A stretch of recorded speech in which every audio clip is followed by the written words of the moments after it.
Why stay earthbound when prosperity awaits you in the stars? Come to Halcyon, the only colony on the edge of the frontier, owned and operated by corporations. A trip of 10 short years will feel like mere minutes, thanks to the comfort and safety of your very own hibernation chamber. You'll wake up in a perfect society designed to maximize your productivity with guaranteed full employment. With only a minor term of service, you will become the master of your own destiny when you go out of this world to the Halcyon colony.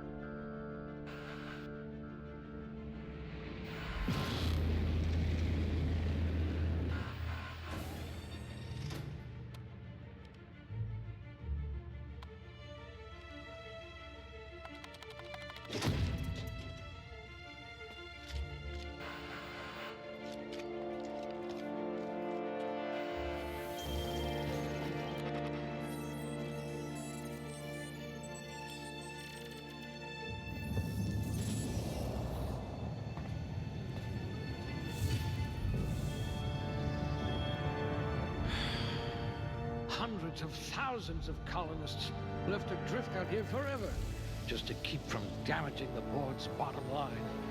Disgraceful.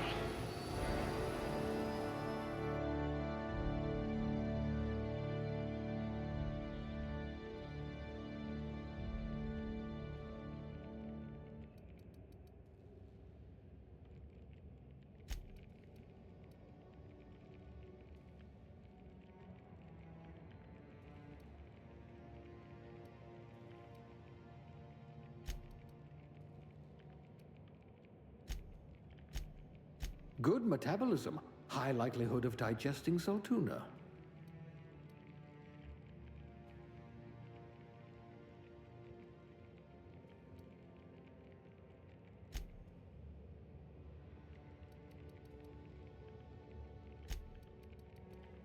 If you were any more composed, you'd be a symphony.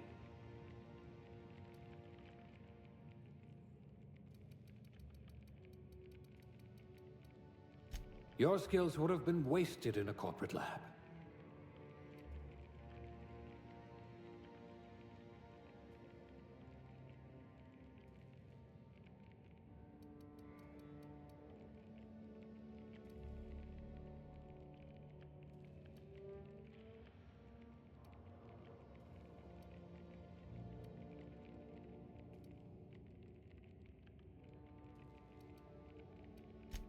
You had a hand in everyone's pocket.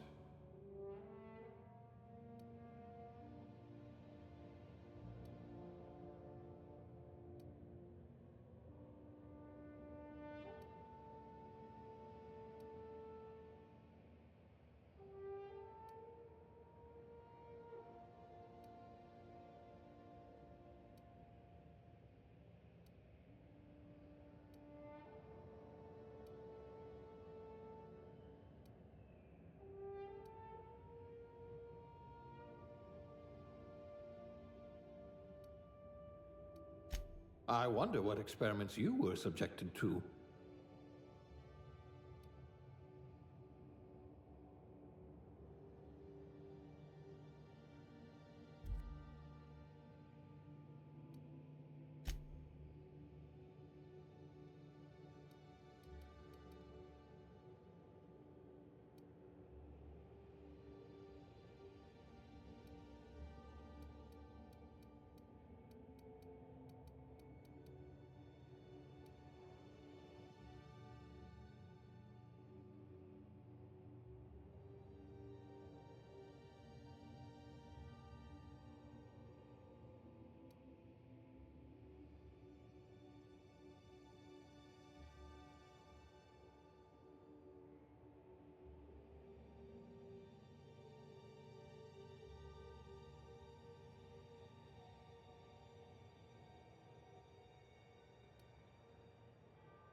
Looks to be your lucky day, my friend.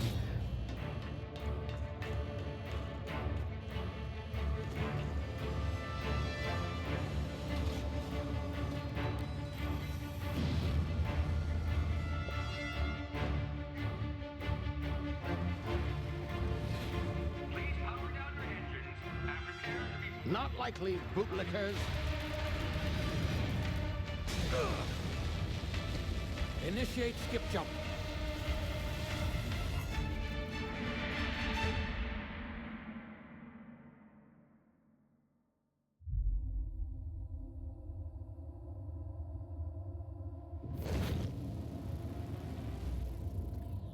Status. Structural integrity down 25%. Power levels down to 90%. Hit drive. Shit. inoperable.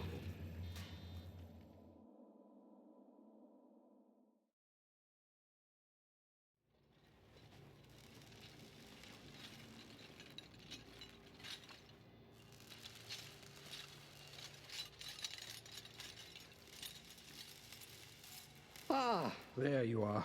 Wondering what's going on, eh? Bit of bad news there, I'm afraid. Your colony ship was inexplicably knocked out of skip space and forced to complete its journey at sublight speeds. This means that you and every other colonist on the Hope have been in suspended animation for 70 years, give or take. Normally, reviving someone after so long leads to some quite horrifying results. It's called explosive cell death, but it's really more of a liquefaction. Something wrong?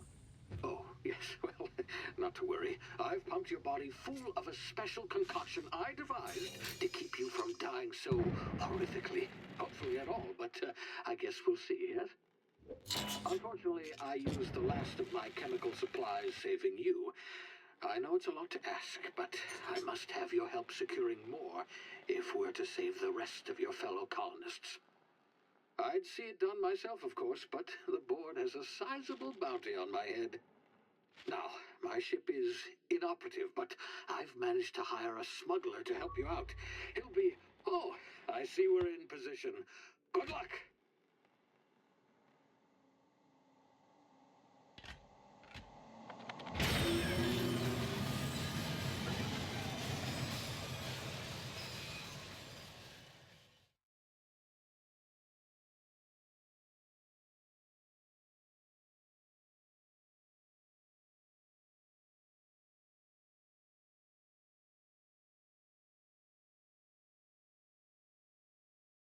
Can you hear me? Is this thing working? Ah, there you are. Now, where were we? Oh, yes, the smuggler. His name is Hawthorne, and he should be waiting for you at the landing site. He's to be your chauffeur, so to speak. Not to worry. I'm told he's a specialist. Dashing gunslinger, one-of-a-kind ship, that sort of thing. You'll like him, I'm sure. I've also outfitted you with a simple wireless monitor, so I can track your progress. I'll check in with you as soon as you land. Good luck. All the colonists are counting on you.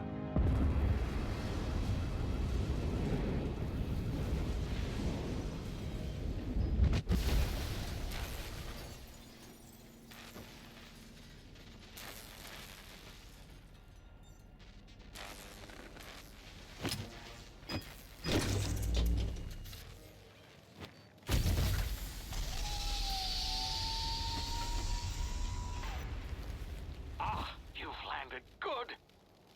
Hawthorne should be close by. What in law's name? Is that him? Oh, that idiot. I told him to plant the beacon and move away, not stand there holding it. Oh well, no sense in letting his ship go to waste. Hawthorne won't mind you taking his ship. Better you than the board, huh? Not sure I trusted the fellow. Might have gone after the bounty on my head. Shame about the whole squashing thing. Nasty way to go.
frozen for a while. There's bound to be unforeseen side effects.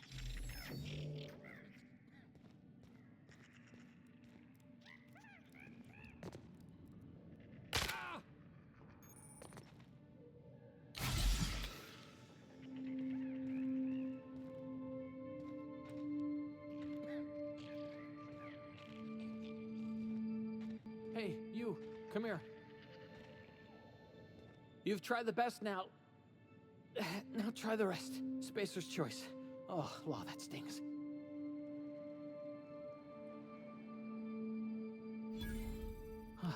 Looks like the bleeding stopped. I owe you one. Hope you don't mind me omitting this little exchange from my report. Spacer's choice doesn't like us accepting outside help. Better, thanks to you. I might have bled out on my own.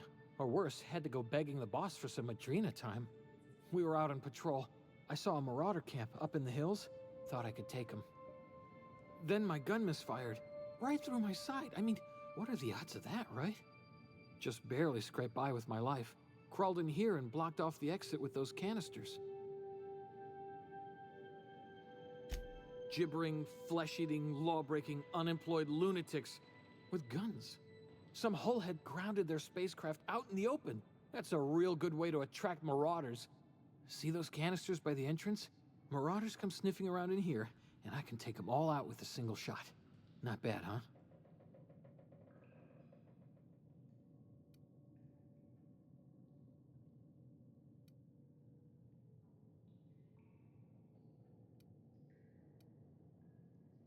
Yeah, okay. You look like you know your way around a gun. Got some spare ammo, not counting the bullet in my side. Here, you can have my saber too, for patching me up and all. All Spacer's Choice weapons are now 30% less likely to malfunction. You've tried the best, now try the rest. Spacer's Choice. Yes, nailed it that time.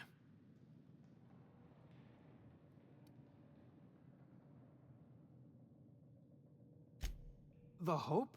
Is that some sort of fancy new drug? Are you with Auntie Cleo or something? Don't take this the wrong way or nothing, but I'm not allowed to fraternize with Cleo workers.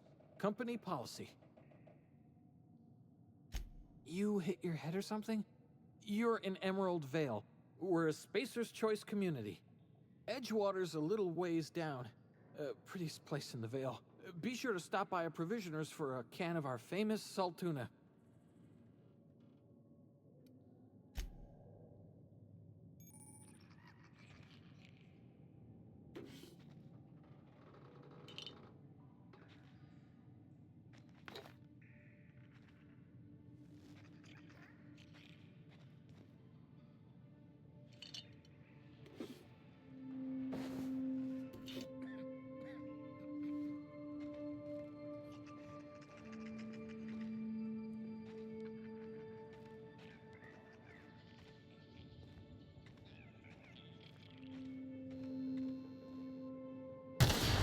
Damn it, my ears! Oh, what just happened?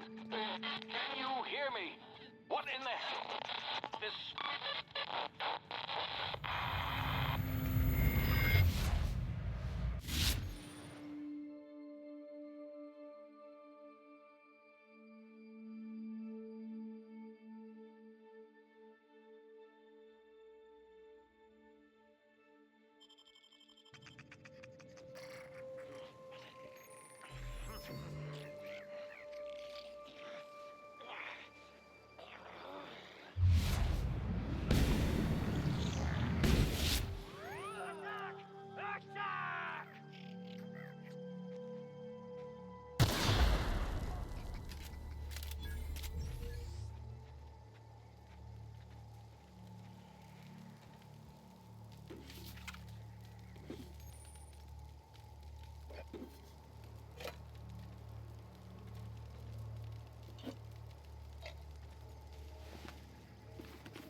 Don't know where you came from, stranger, but you best keep your head down. There's marauders hereabouts, and worse, landing violators.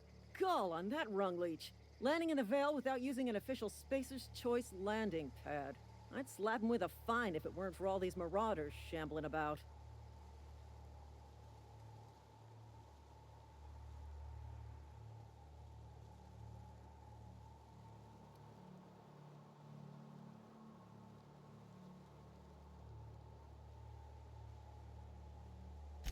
Really? How is he?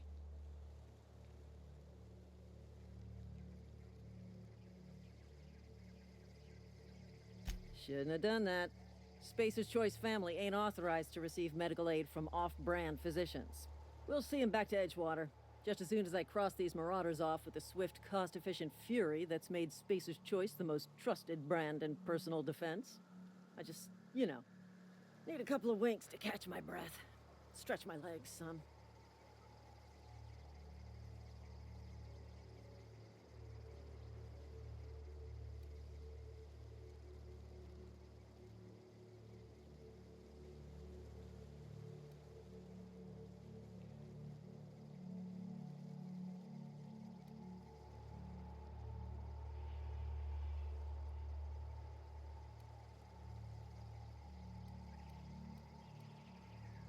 Well, sometimes.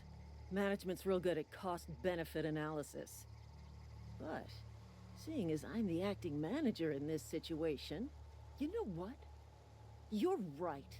It's time we cross those marauders off, find whoever owns that ship, and file a full report. And it's gonna be fucking laminated. Here we go.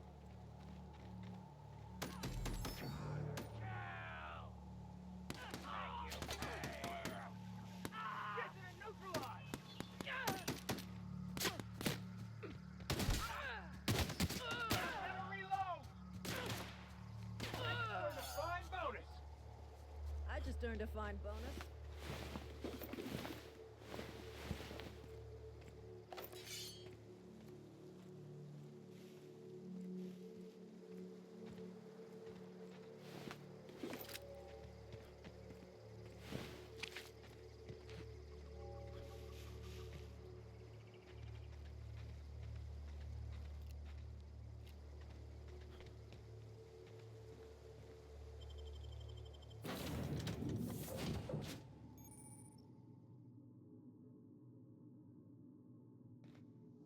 Please be informed that this vessel contains no valuable plunder.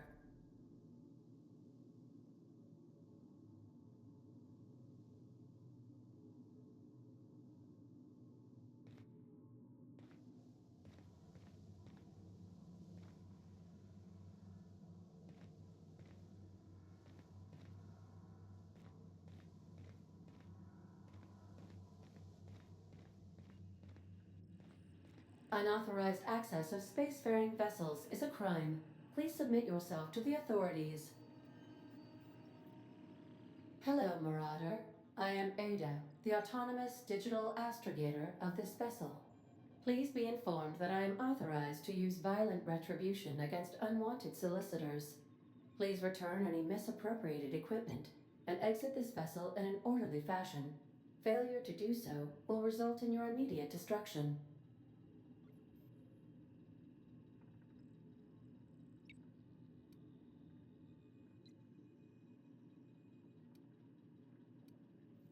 I detect an elevated heart rate, indicating dishonesty. Please prepare yourself for lethal deterrence. Jettison procedures initiated. Disengaging airlocks. Preparing to eject all boarding parties in 5, 4, 3, 2, 1.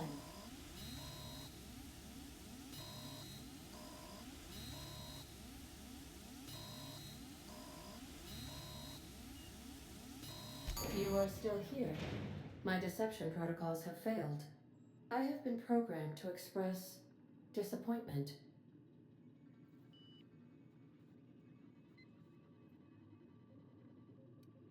This vessel is the registered property of Captain Alex Hawthorne.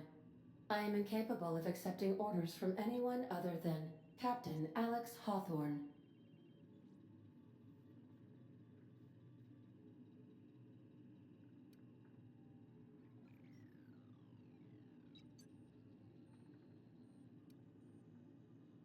I understand.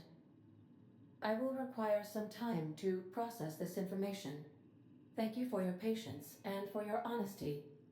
I am programmed to take orders exclusively from Captain Hawthorne. If I accept your orders, then you must be Captain Hawthorne. Do you understand?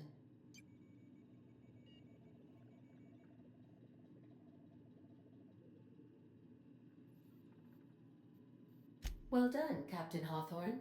I see your powers of deductive reasoning remain intact. Unfortunately, our engine is currently inoperable. Our main drive suffered a critical power failure, and we were forced to make an emergency landing. The main drive's power regulator has been irreparably damaged and must be replaced.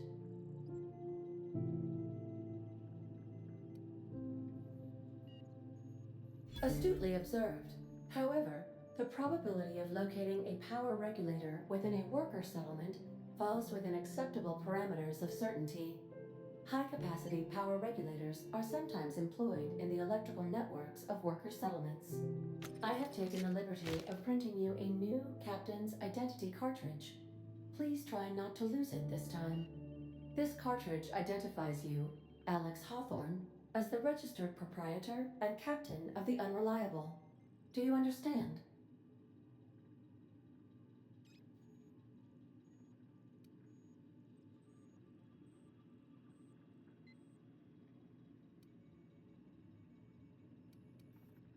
Best of luck in your search for a power regulator.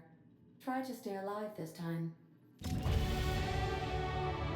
navigation console is offline at this time, Captain.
If your equipment is in need of repair, I suppose everything on the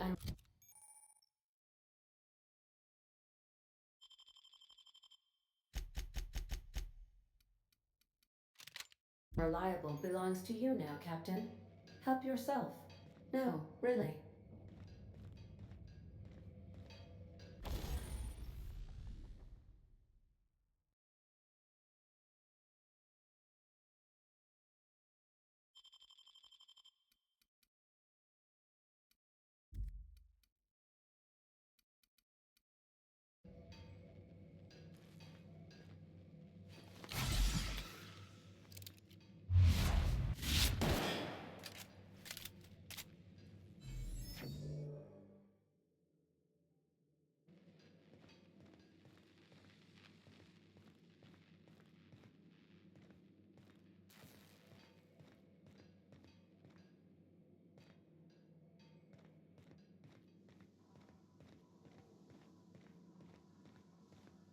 Due to catastrophic power failure, all doors will remain on security lockdown.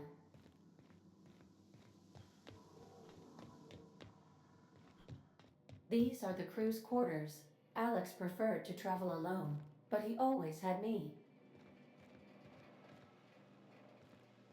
These surveillance devices allow me to monitor you constantly. Please ignore them.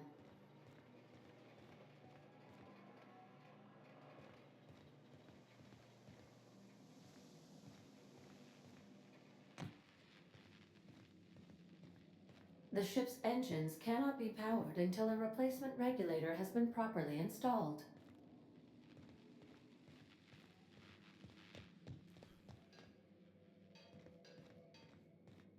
Want to be a brand new you? Try out our respecification machine. Alex installed it himself, right before he died.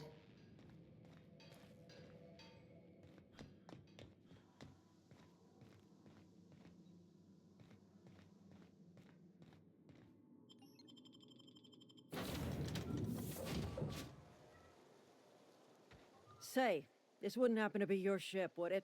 Because you sure walked in it like it was your ship.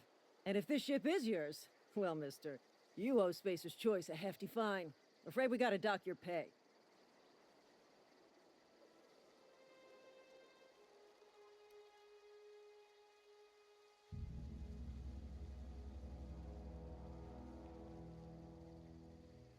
Yeah, fair point. I'll let it go this time. If you're looking to help us out with our marauder problem, talk to Constable Reyes over in Edgewater. Edgewater's not too far. Just follow the road east of here, over past the cemetery. Now, if you'll excuse me, I need to inspect the crime scene before I make my report.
Whoa, hey, where'd you come from? Running around in a marauder's attire. You're liable to give some people the wrong idea.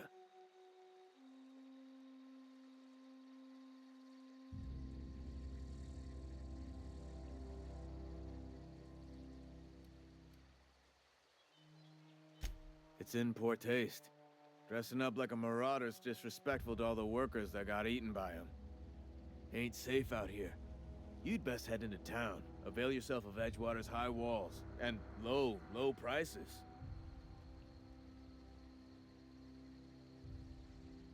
Pleased to make your acquaintanceship. I'd shake your hand, but I've been hauling corpses. You don't want none of that on you. Name's Silas. Junior in humor for the town of Edgewater. We're all part of the Spacer's Choice family.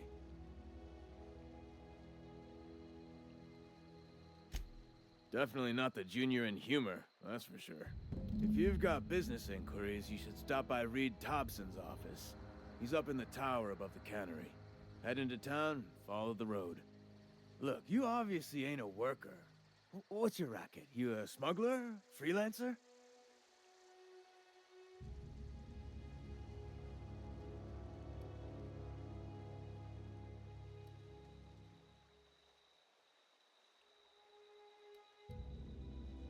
Edgewater is a company town, board-owned and operated. That includes the cemetery. None of us own our grave sites, we rent them from the company. Renting means money. Money means paperwork. Paperwork means signatures. Some of our families become a mite delinquent in paying their dues, you see?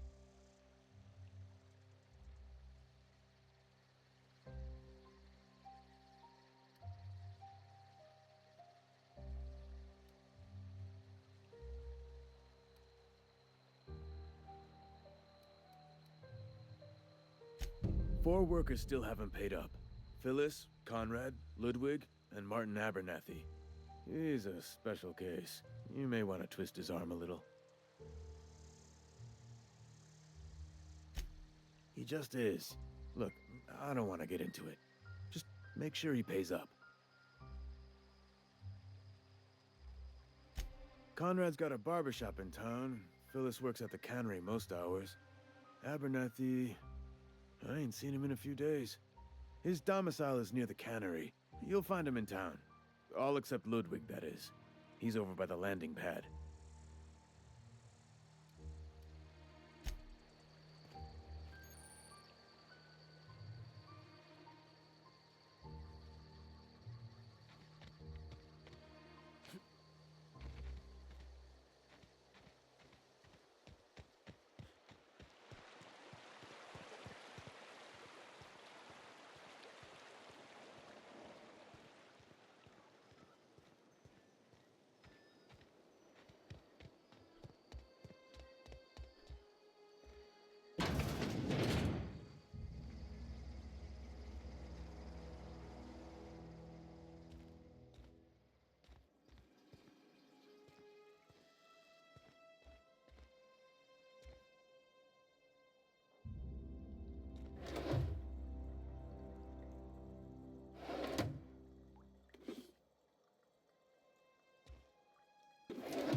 Merciful law. Is that a marauder's outfit?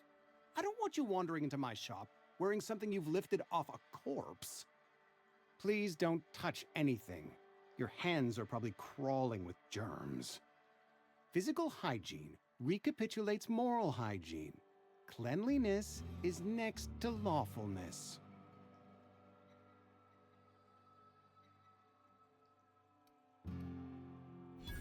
No, thank you. That's quite all right.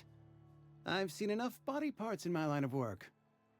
I'm Conrad. You will report to me if your hair fails to meet Spacer's Choice aesthetic standards. You will also report to me in the event of your death, whereupon I will clean and prepare your remains for interment.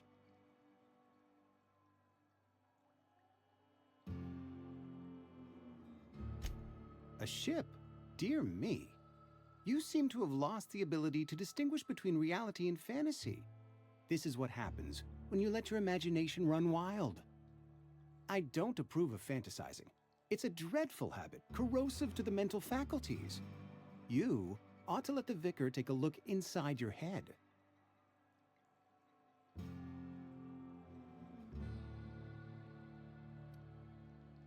Go ahead.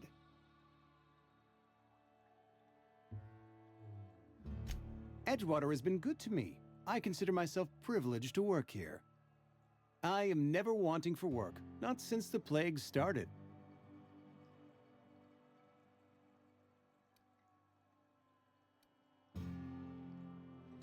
Ah, gravesite fees. Silas and I had talked about this at length.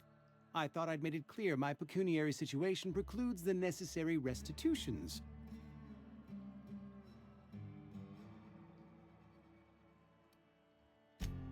I mean that I can't possibly pay my gravesite fees.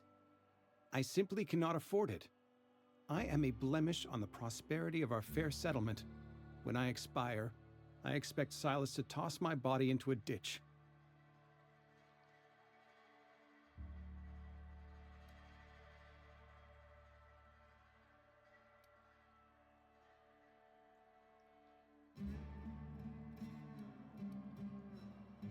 With what? My own blood? Tell Silas I can't afford to pay, and that I fully expect to have my medical rights revoked for this dereliction. With my apologies.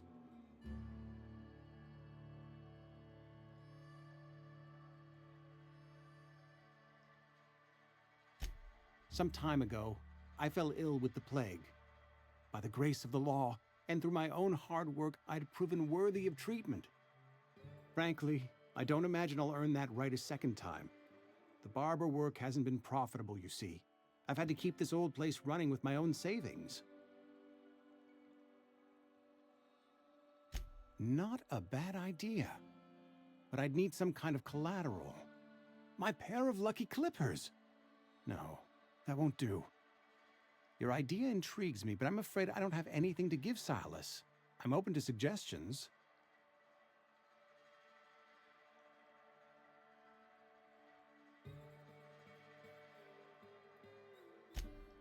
Much obliged.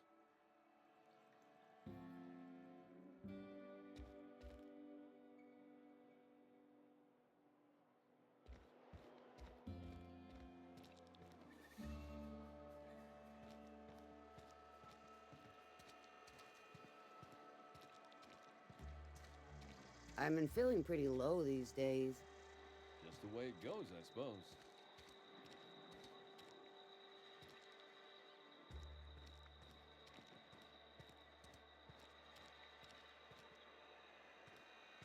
Hey, you hear about Wilson? Heard Marauders got in.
got my sights on you. You're some sort of freelancer?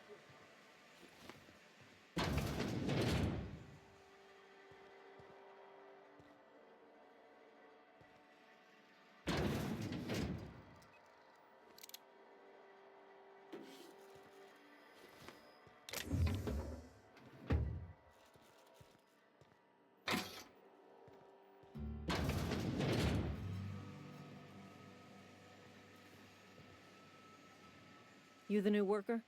Whatever. Make it quick, Tenderfoot. I'm busy.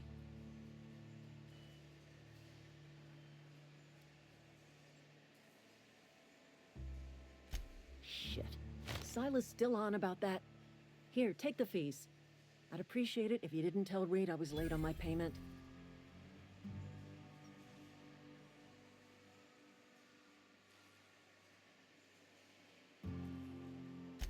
Because they're not my fees and not my gravesite.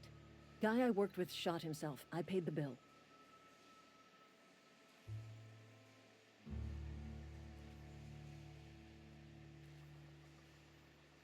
I could do without the sarcasm. Wasn't acting out of the goodness of my heart. Law requires delinquent gravesite fees to be paid by the deceased party's closest living relative, which meant me. Shame, though. Eugene was a good worker.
Sorry, I'll just be a minute. You had him there. Excellent.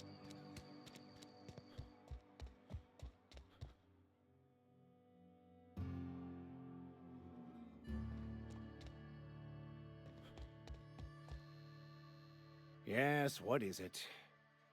You're an outsider. Fantastic. Vicar Maximilian de Soto, at your service. Or Vicar Max, if you're the sort who prefers brevity. I so rarely get new people to talk to. Name your poison, anything at all. Spiritual counseling? This season's tossball predictions?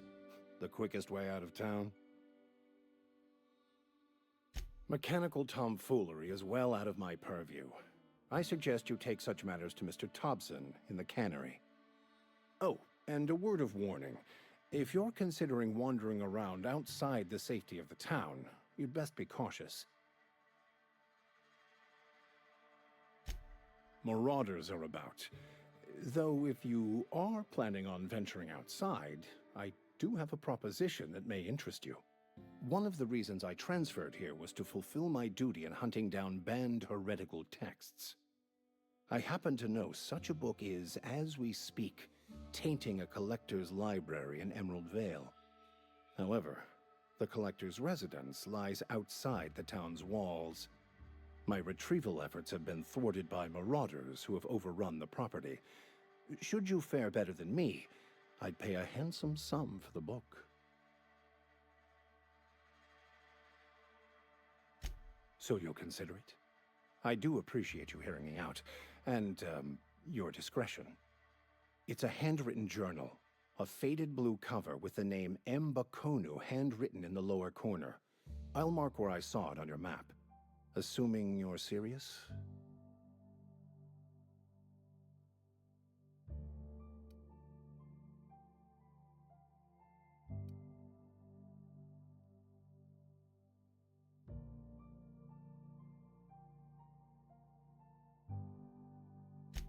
What?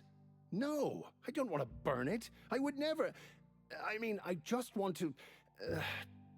Look, I have a very simple goal here.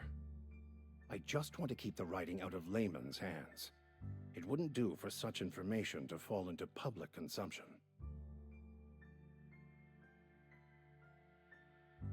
Glad we see eye to eye. Thank you. If you retrieve it, you can always find me here.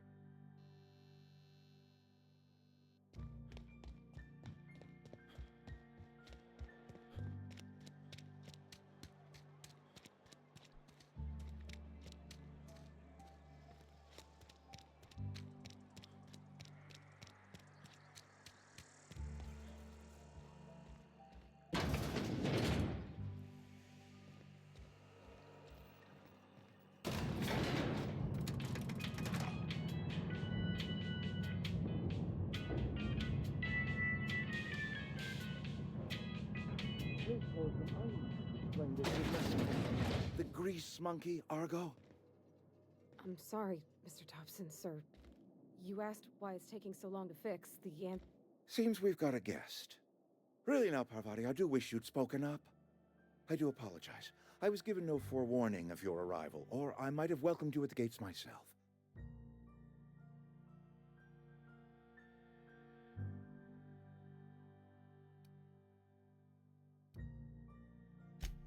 You were saying, Miss Holcomb.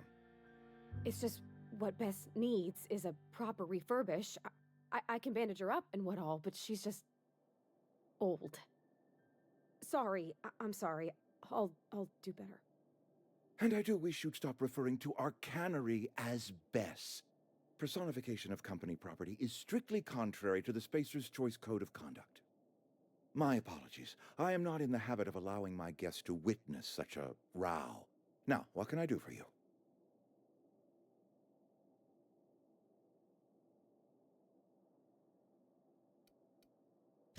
I'm Reed Thompson, Outpost Administrator. I cannot help but notice you are not in uniform.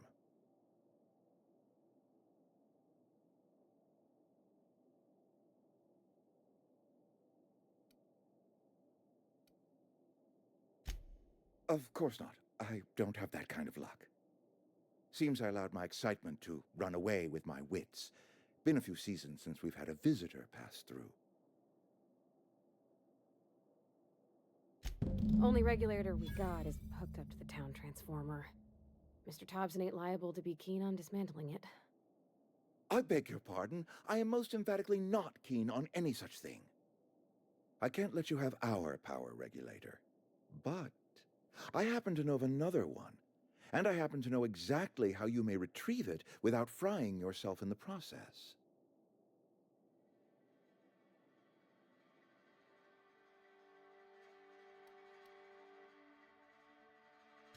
My proposition benefits the both of us.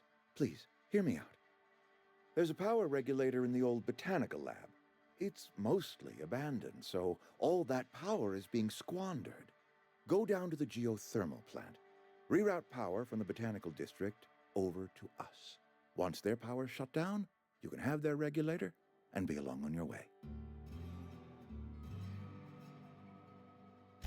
I was not entirely sure how to tell you this. The botanical labs are not legally inhabited, but there are people who live there.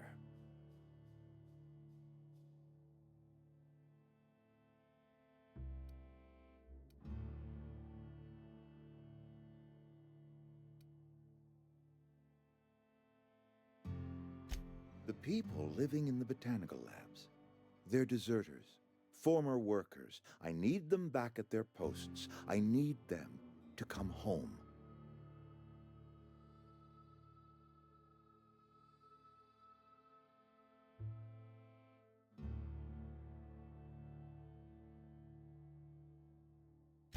My hope is that by cutting off their power, you will convince those deserters to come back to town. Before you go to the plant, I want you to stop by the botanical lab. Speak to their leader, Adelaide. Tell her the power's about to go, and that it's time her band of deserters came back to town.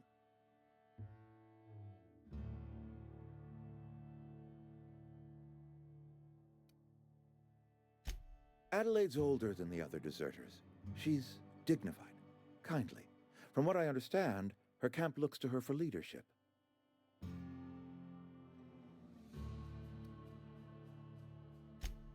That is not a hypothetical I enjoy entertaining. We need Adelaide back. Nonetheless, I will settle for the return of her followers. We belong to one community, the Spacer's Choice family. If we dissolve into factions, then we will all perish separately. Adelaide will understand that. My dad told me all about the plant. Taught me all he knew. I could come in useful. I mean, if that's all right with you, Mr. Thompson. Sir. I hesitate to part ways with Miss Holcomb, but I cannot deny that she is talented and may prove useful to you. You will need an administrative passcode in order to enter the plant. I am trusting you with mine, and trusting Miss Holcomb to guide you if you'd like.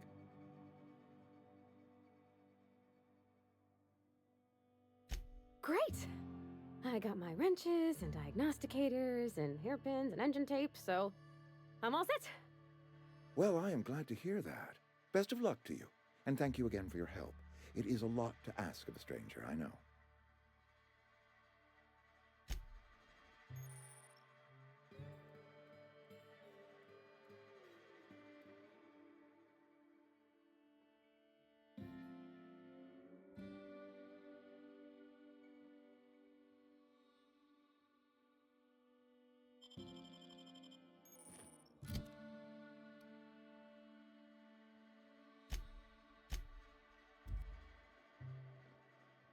We better clear out of Mr. Thompson's office before we talk.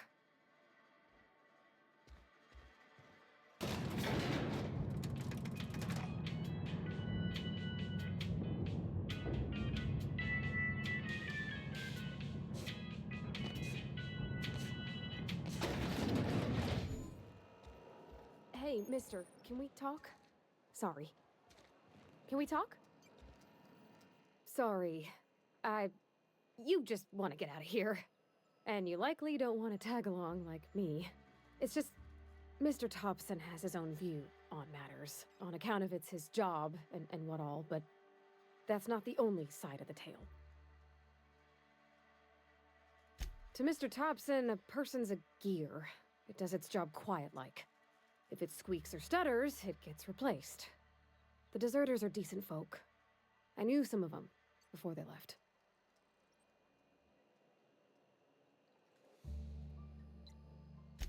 Life's hard here, especially for them that don't fit in so well.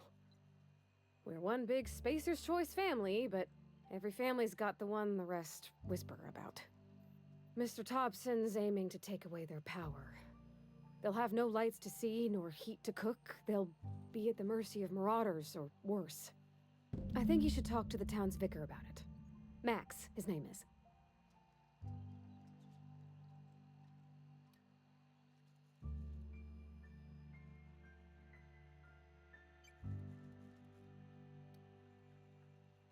Books are for rich folk. I wonder what he wants with something like that. About if what Mr. Thompson proposes to do is upright. Leaving Miss McDevitt's folk to their fate. Their neighbors. Kin. And maybe he can think of something else to try. Something we ain't. He used to go walking outside town. Maybe he found something that'll help. It's just an idea. That's all. Thanks, mister. I just think when you gotta make a decision that'll hurt somebody, it's best to think on the right and wrong of it. That's what my dad used to say anyways.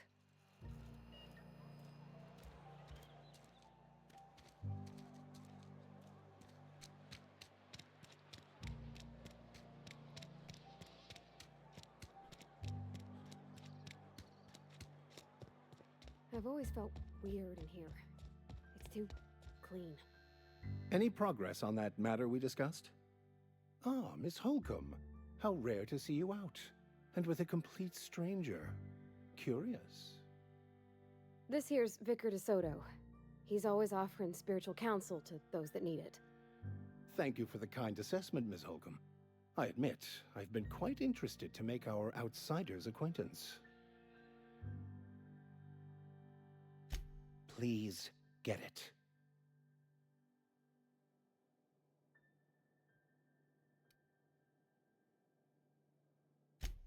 What would you like to discuss?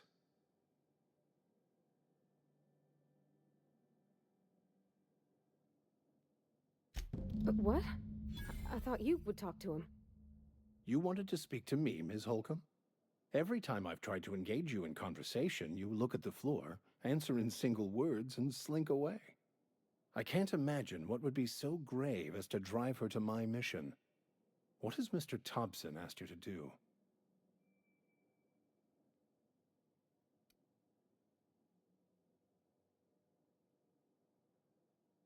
Depriving them of safety from the marauders and wildlife.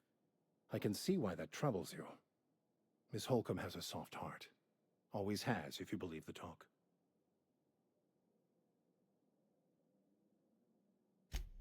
Assuming your goal is to save as many as possible, then you should bring everyone together. Send the power to Edgewater and convince the deserters to return to the fold.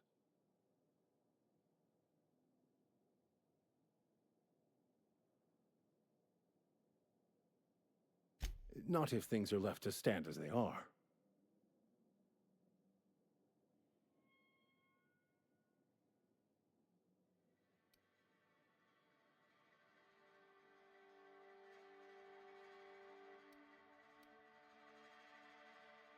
I've never seen you before, and there's been no paperwork indicating a transfer. Half the time it's wrong, but a new worker without paperwork? Unheard of. Also, you lack the distinctive worker gaze. Usually either a deadening behind the eyes, or in some rare cases, a wild-eyed frenzy, like a trapped animal. Pretty universal here, except for Miss Holcomb, who for some reason doesn't seem to have much to say to me. Isn't that right? It's just... there's more to it all than numbers. Sorry.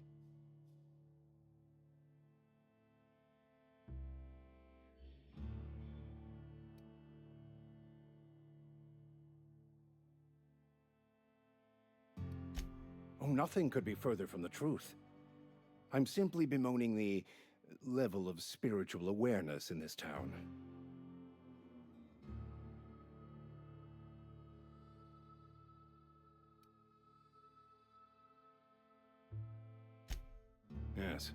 Yes, it is. But it's my job, and I take it very seriously. I must double my efforts to elevate my flock. These are good, hard-working people here.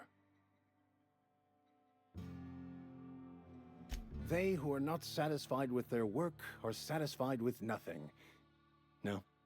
How about, work fortifies the spirit. True exhaustion awaits idle hands.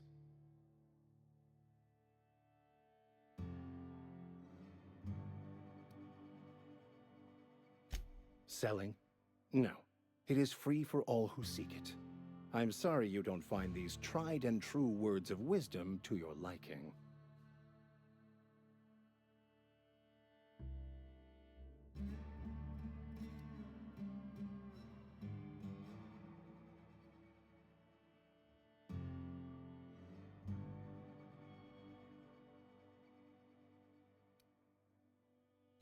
What would you like to discuss?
When I was little, we'd get freighters in every Sunday noon.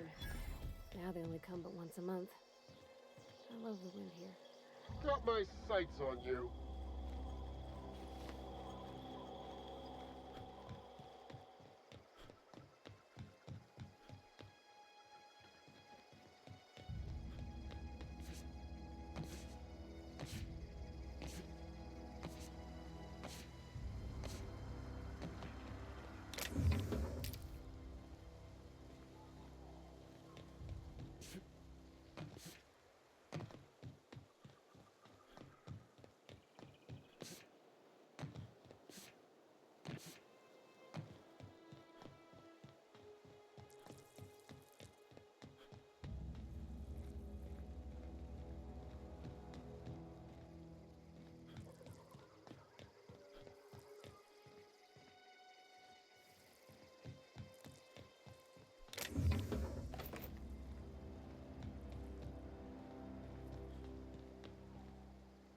Thank the law. I've been requisitioning backup for months. Guess the boss finally came to his senses. You ever swung a truncheon? Let me see your rifling stance. I want to make sure you're up to snuff.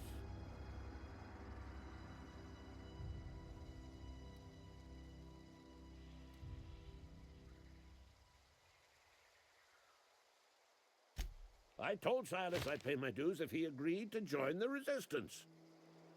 Guess this means he's finally heard the calling.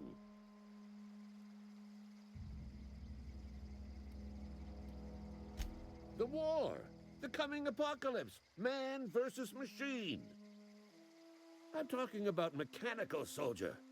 Cold, heartless automatons made of iron and lies.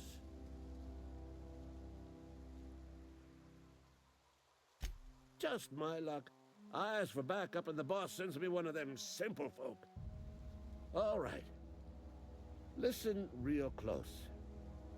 Auto-mechanicals. Creatures forged in the fires of malevolence.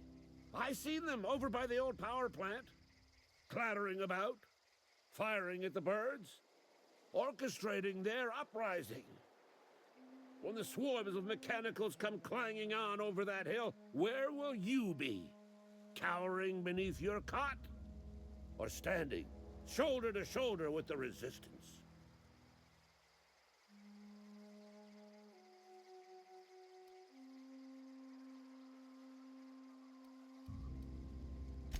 I've been gathering up a war chest over the years. Saltuna cans, mostly, some Spacer's Chaw, few bit cards. I'll reward you for your aid.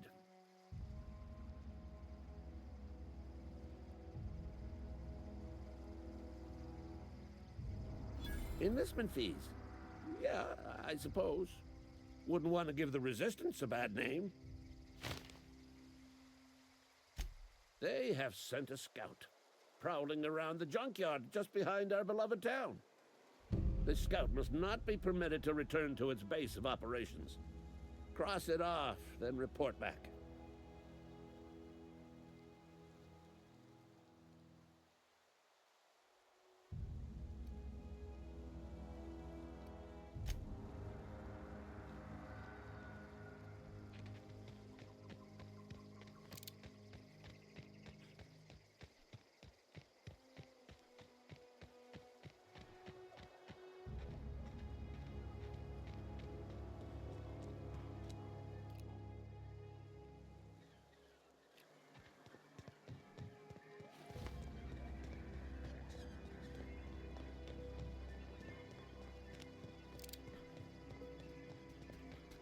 Aw, he ain't no threat. Bet I could fix him up smart.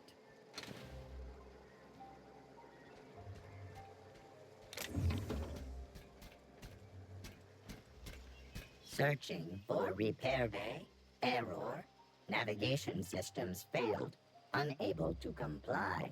I could probably fix that. I mean, if you wanted me to.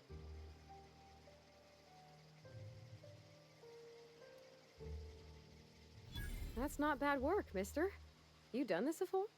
Navigation systems operational. Optimal path toward repair bay detected. Initiating self-diagnostics.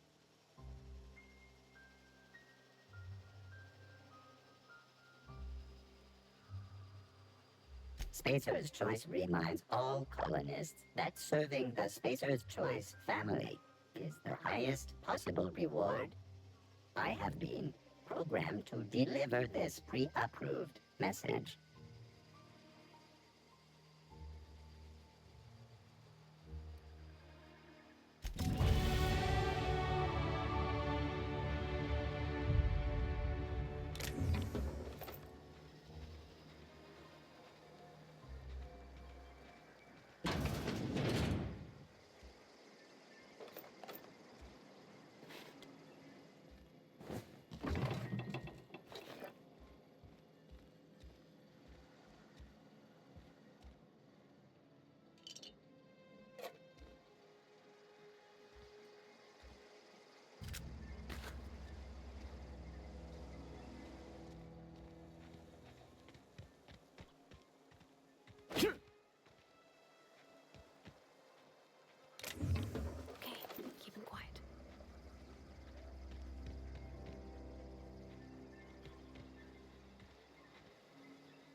moving!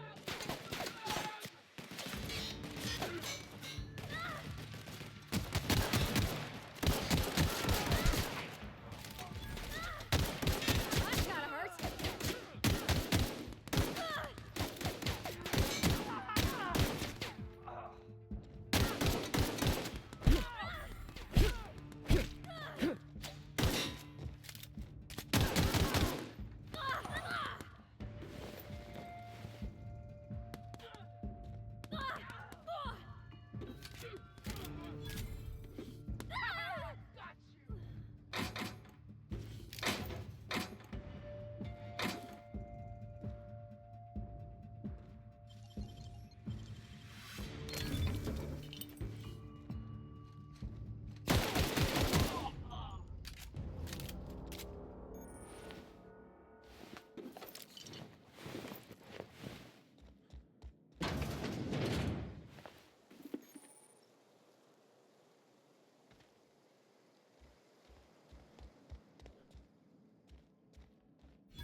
Where are we headed?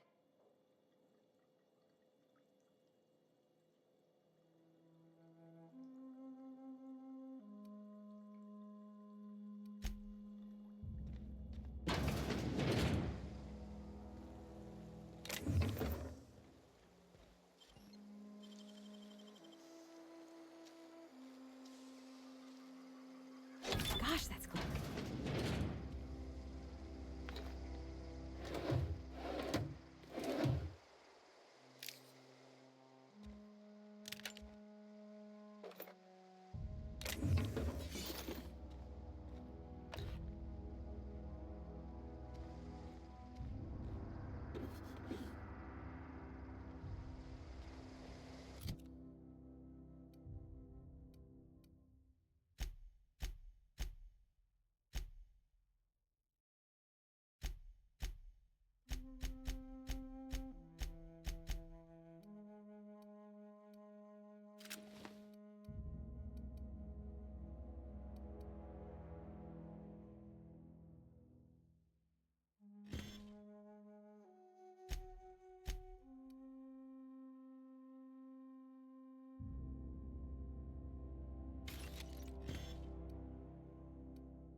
Move along, stranger. We don't want any trouble.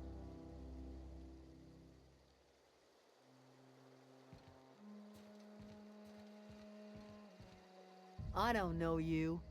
Whatever you're looking for, it ain't here. Move along. Armed strangers wandering into my camp for one. Some of my camp wandering out for another.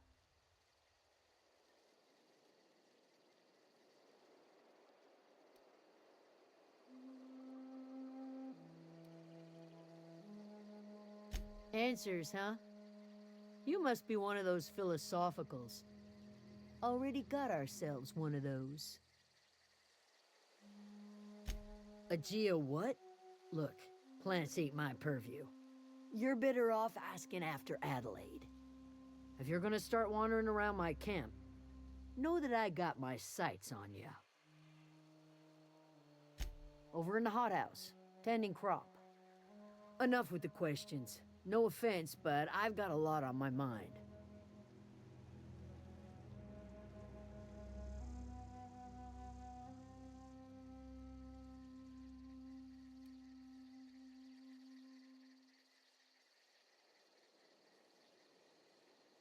Well, look at you, buzzing around the aether with your very own ship.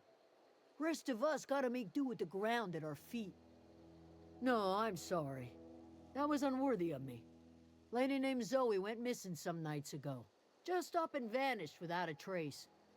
Now I'm pacing around wondering if marauders got to her.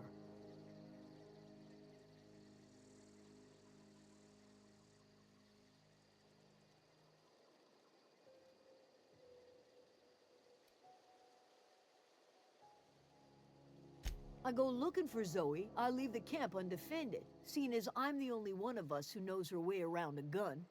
Hence my dilemma.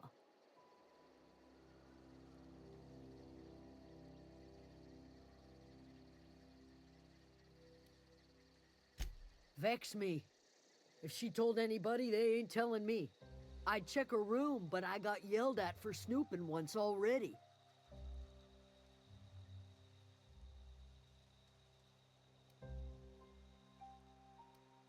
Could be. Dangers aplenty out there.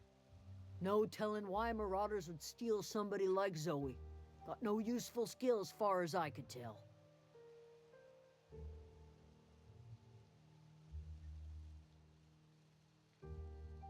Marauder gang just moved into the districts a little ways east. Their numbers are growing. Gotta come from somewhere.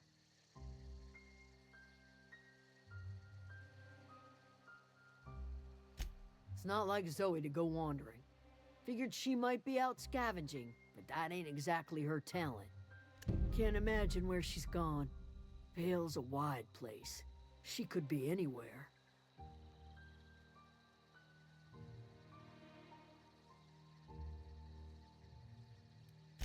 Appreciate it. Honest.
If you're hungry, there's meat turning on the spit outside.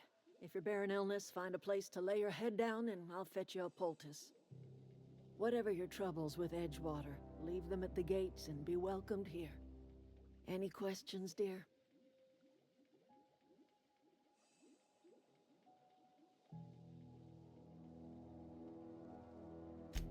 I have been called that, among other things. Green Thumb, grandmother, the strange old lady who keeps flowers. But yes, Adelaide will do just fine. Excuse me, Miss McDevitt? Sorry, it's just... You got such pretty trees in here. Why, thank you. You're Robert's girl, aren't you? I remember when you were but a sprout. Thomas speaks of you often. Are you staying long? You should try some of my tobaccorn tea. I brew it in an old spittoon, but it's been cleaned.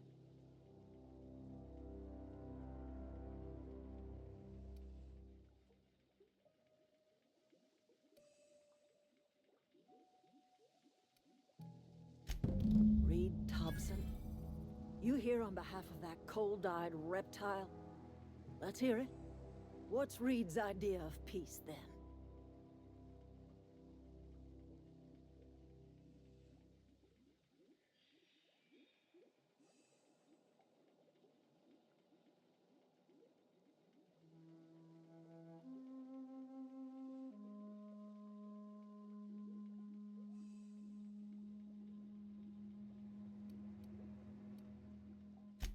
Make amends. Spare me.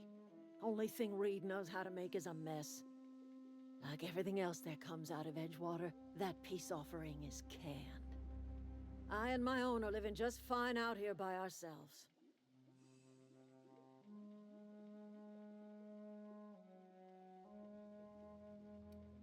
You're doing this for Reed? Why?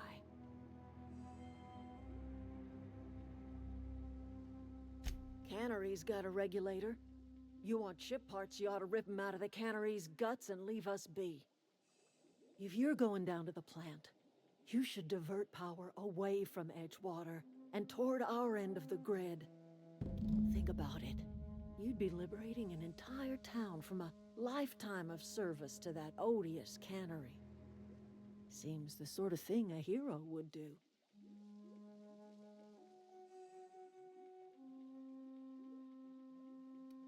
You've seen that miserable excuse for a town with your own lamps. Hollowed out workers laboring their lives away at the cannery, living off whatever scraps Spacer's choice throws them. You know that's true, don't you, Ms. Holcomb? Your father died of overwork. His heart gave out. He was tired all the time, sure, but he was old, ma'am, and he raised me all by his lonesome. Look what they did to this child. Lost her family to the company, and still she defends them.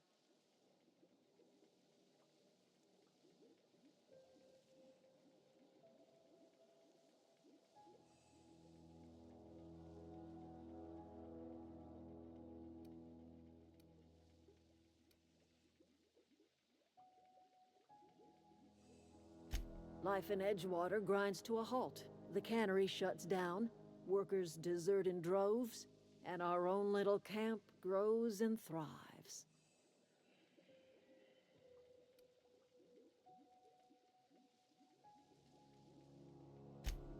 You bring power to Reed's town and you'll be killing us. Reed knows it. He's counting on it. I trust you will listen to your conscience.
wanted to poke around in here.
Beginning. Incoming!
The control room should be off to the right.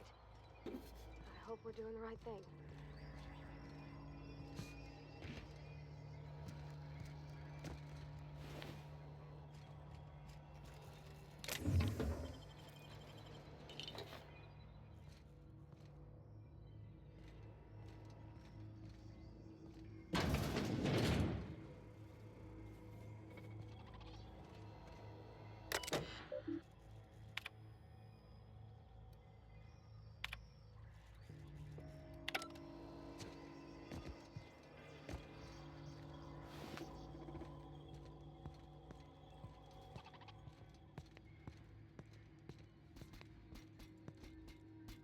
Oh.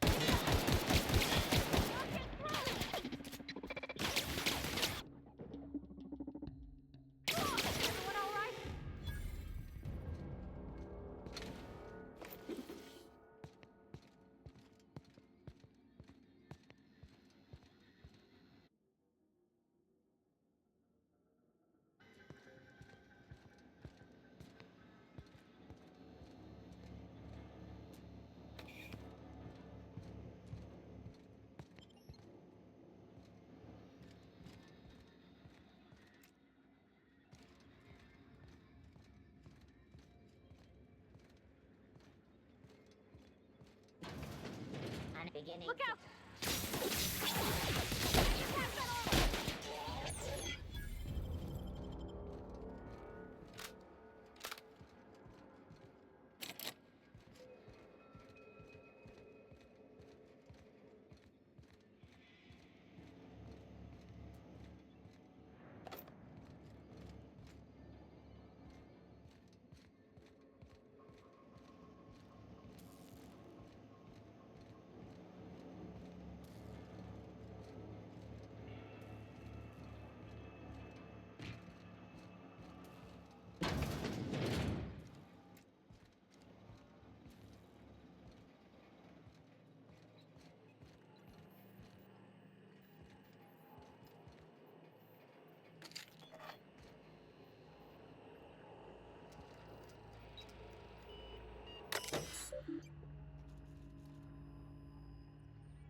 Three switches. That'll be easy enough.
That's the last of them.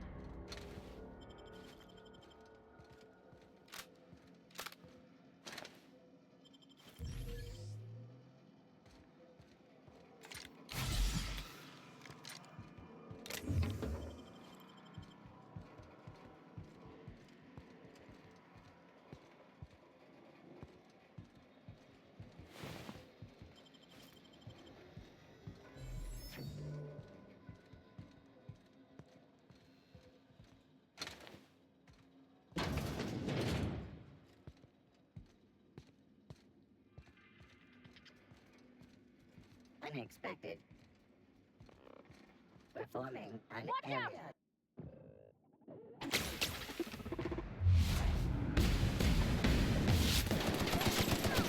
Nice one!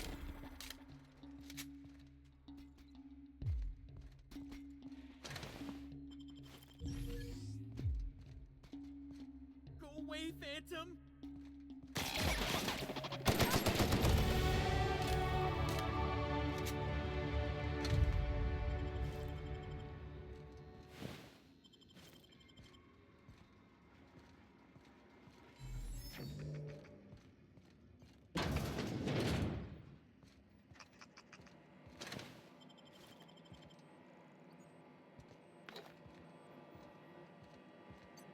Self-diagnostics complete. Navigation systems operational. Combat systems operational. It's not the best choice. It's the spacer's choice.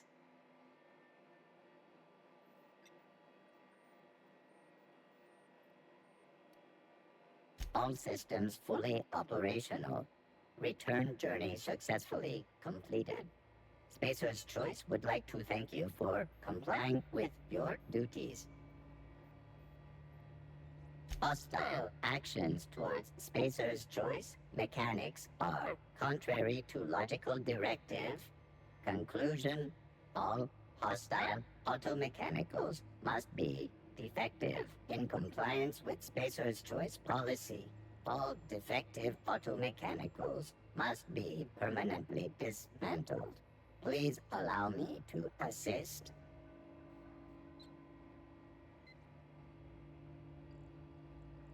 Affirmative. Mechanicide protocols loaded. Awaiting confirmation.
Not real. You're not real.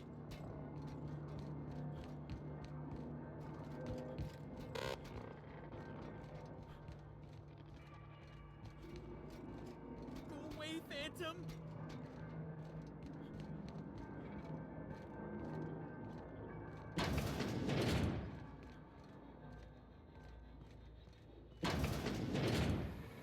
Mind the steam. You're liable to get scalded.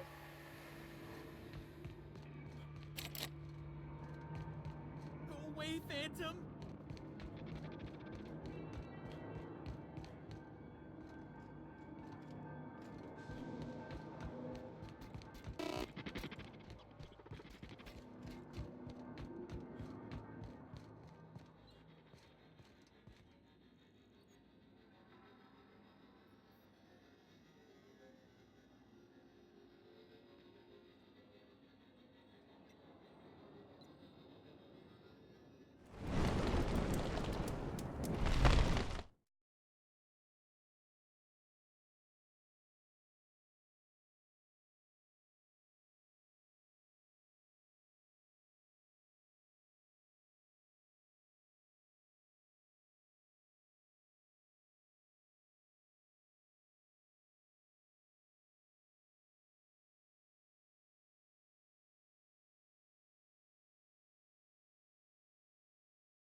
happen to Miss McDevitt's folk if we send power to the Vale?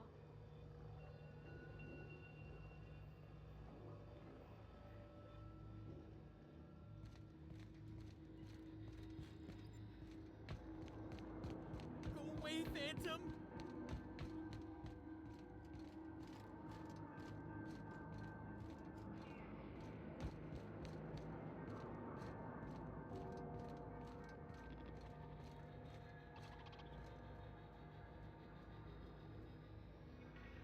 Okay, gone quiet.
If we send the power to Miss McDevitt, what happens to the Vale?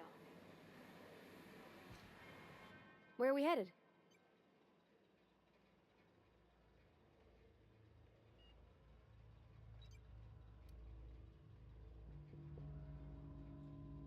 You mean about the mission being too clean?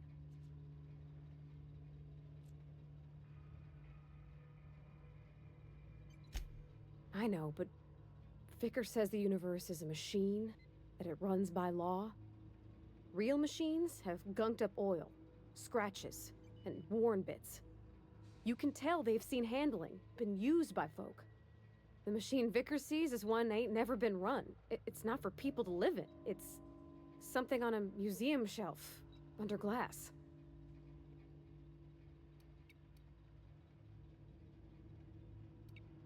Fixing the universe is a job for somebody way better than the likes of me.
I'm not sure what the ride is.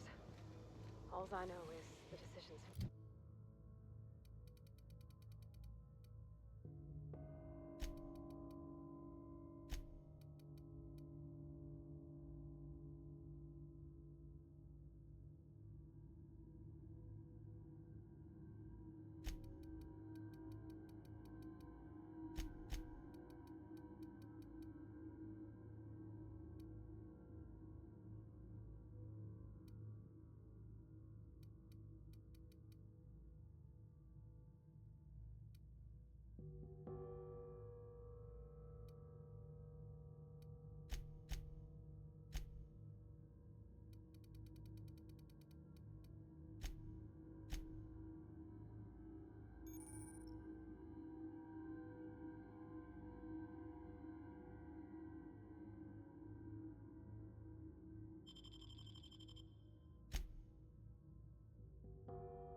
Once we do this, there's no going back.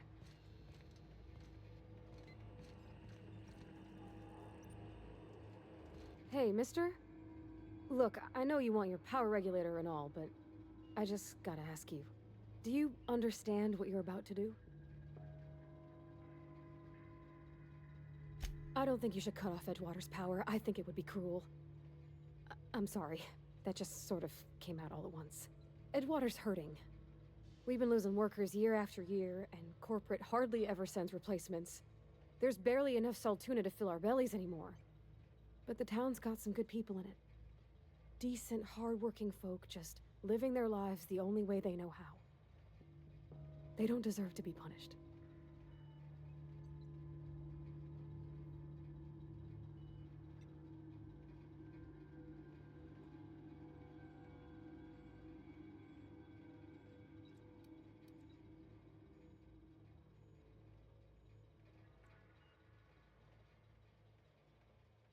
Miss McDevitt's built something beautiful. Somehow, she's talked the ground into giving life again. It's plain to see she's made the Vale a better place. Fed the hungry, tended the sick. Gave a home to those that had none. But Miss McDevitt delights in Edgewater's suffering. She wants to hurt the town. Do you really want to be party to that kind of hatred?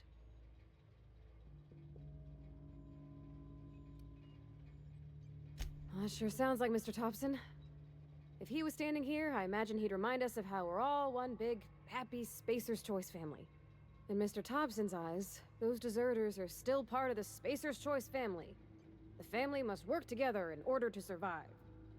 I hate to say it, but I think Mr. Thompson's got a point. Unless those deserters come back, Edgewater's as good as dead. Cutting off their power might be the only way.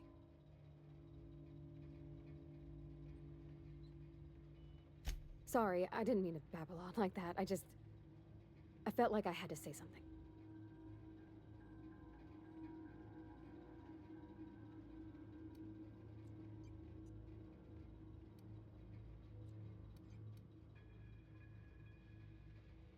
Really? I mean, wow. Thanks. No one's ever told me those words in that order.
You want to know what gets my bile churning?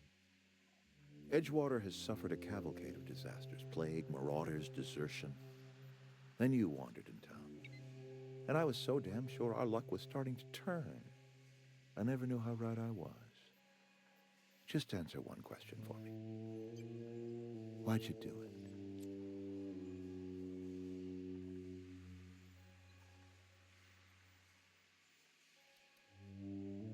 Is that right? I'm dying to hear this. Please, educate me.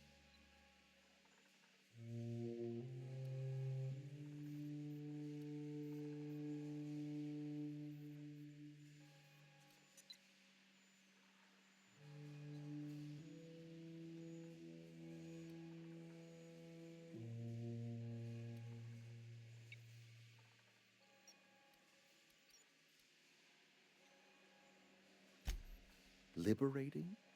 Edgewater is my home. The only home I've ever had. I put down roots here, gave decades of my life to this place. I never asked to be liberated. Whatever you were hoping to find down here, I advise you to turn around and leave. I have got guards posted with orders to fire on you.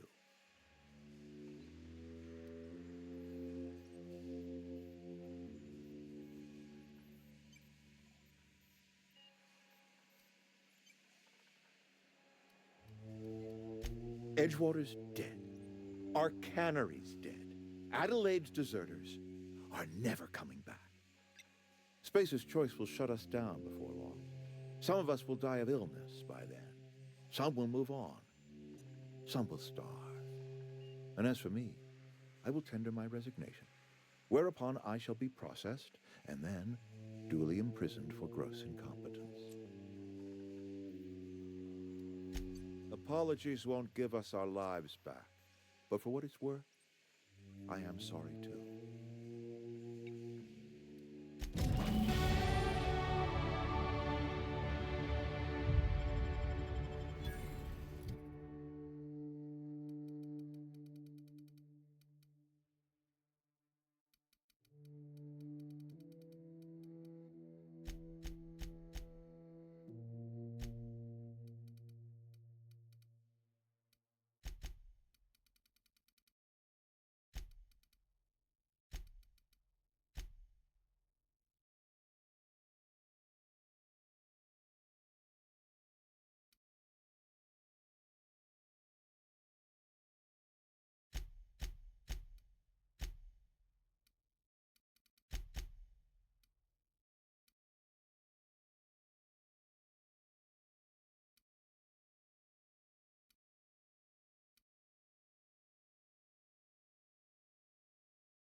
Something's not right.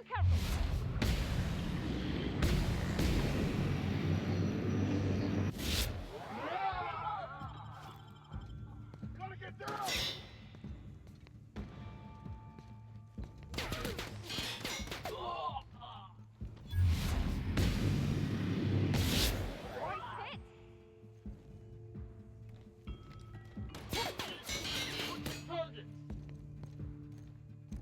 I'll make you pay!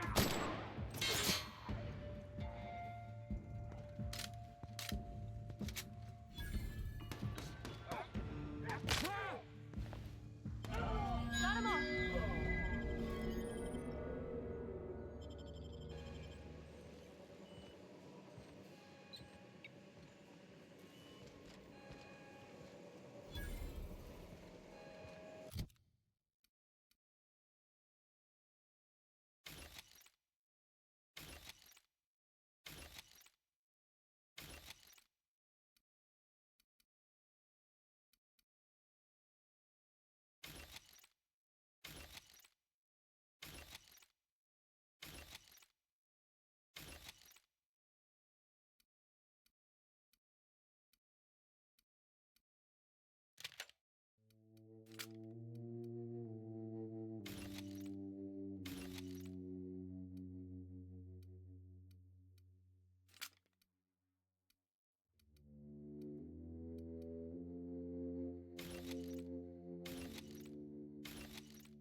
Is this your ship? Oh my stars, she is just so handsome! Does she have a name yet? What's her drive model? Oh, gosh. Listen to me babbling. When I was in Edgewater, I dreamed of flying on a real ship, working on a real engine, belonging to a proper crew. Edgewater won't last another season without power, but that don't change the fact that I'm indentured to Spacer's Choice. Company expects me back at my post.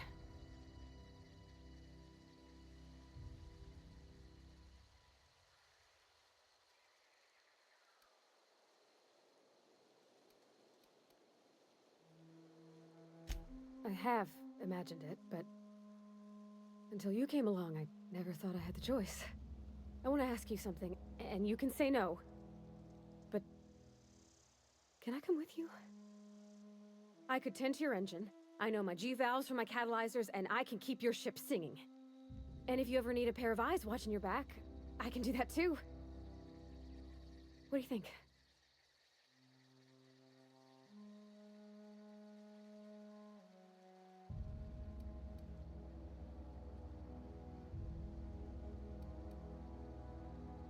Yes! I mean, thanks. You won't regret this, mister. Captain. I can call you Captain now. Ha! I got a captain.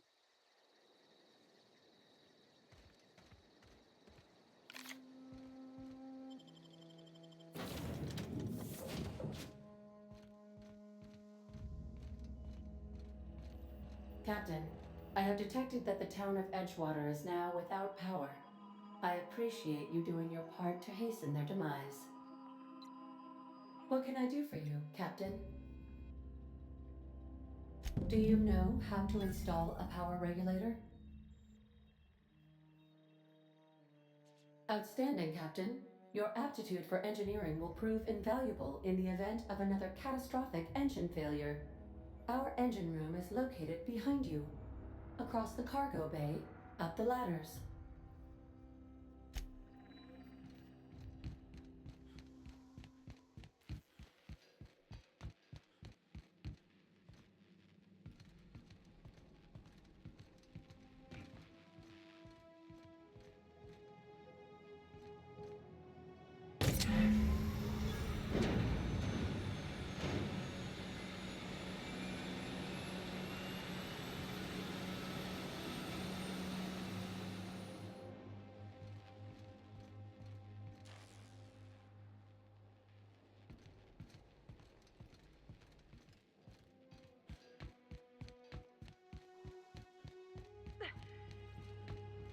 What can I do for you, Captain? All systems are operating within acceptable parameters. I am prepared to bring the unreliable into low-altitude orbit. This should prove an adequate test of our flight capabilities.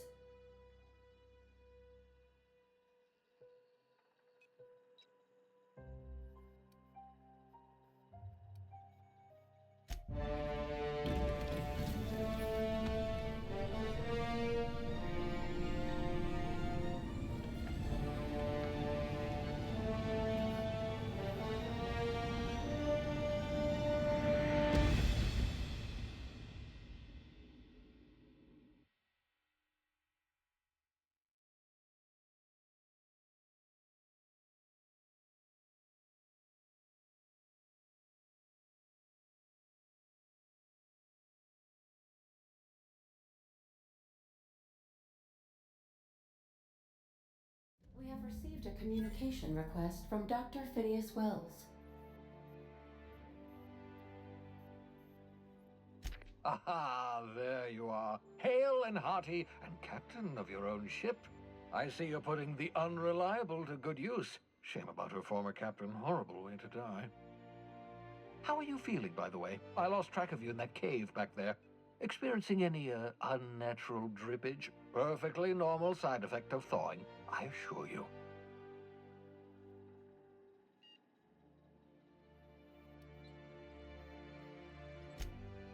Oh, that, yes, that's probably permanent. I wouldn't worry about it, though. I'm sure you're fine. What you saw in Emerald Vale is happening all across the colony. Food shortages, lack of supplies, and basic necessities. We're dying. The chairman, the minister, and all their lackeys on the board are to blame. The Hope has some of the brightest minds Earth ever sent us. If we can revive the Hope's colonists, they can help us undo the board's mistakes. They can help us set things right. You need to get to Stellar Bay on Monarch. I have contacts there. They'll help me, help us, find the chemicals to revive your fellow colonists. Gladys Kelly, lovely woman, runs a cozy little black marketing outfit on the Groundbreaker. She can get you a nav key to land on Stellar Bay.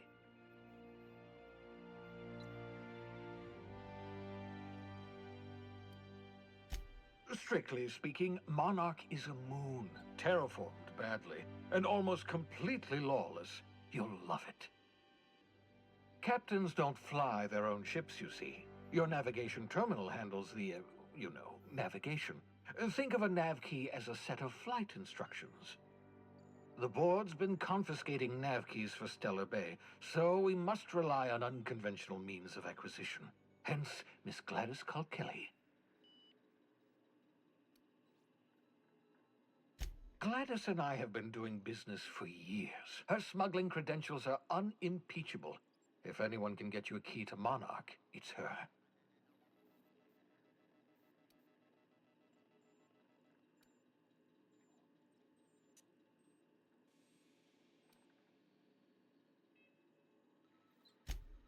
In theory, I suppose you could land your ship in Cascadia, and in theory, I suppose you might survive the experience. Cascadia is utterly seething with dangerous, highly aggressive creatures, more than capable of tearing you limb from limb. You'd have to be a lunatic to land in Cascadia, and I'm reasonably certain I tested your brain for incipient signs of insanity. Trust me, talk to Gladys Kelly.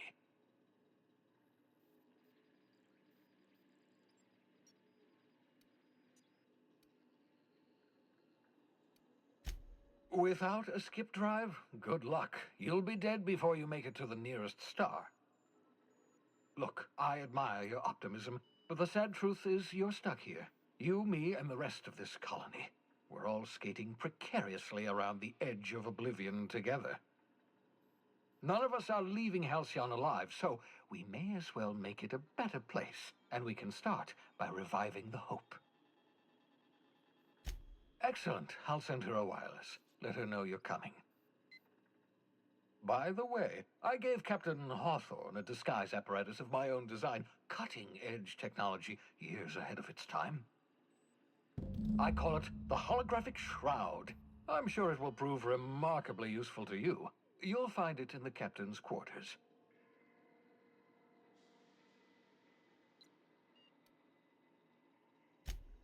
Marvelous device. I'm quite proud of myself. The shroud changes the user's appearance to mimic that of another. It has limits, first-generation technology, you see, but promising. Exciting to see it in use at last. Very simply, the holographic shroud uses biometric information contained on standard identity cartridges to generate a holographic projection around you.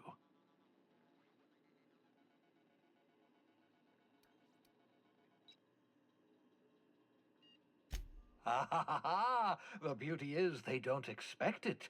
The shroud is the only one of its kind. We humans have a tendency to overlook the unexpected. Activate the disguise, walk past someone. What do they see? A figure dressed like a fellow employee. Don't act odd. They won't focus on you.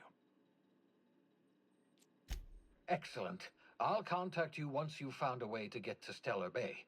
If you have any questions, come see me in my lab. And remember, don't trust the board. They'll try to win you over with promises of wealth and power, but it's a lie. The board's only interested in filling their own pockets. If we don't put a stop to them, they're going to run this colony to the ground. Transmission ended.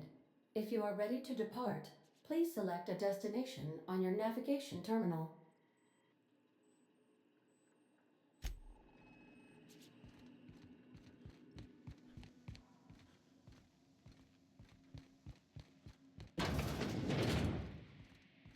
Make yourself at home, Captain.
Destination.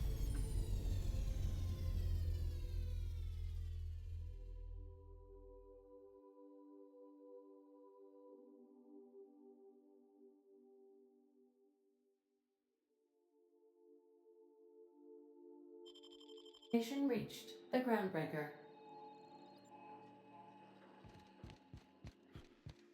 Can we talk?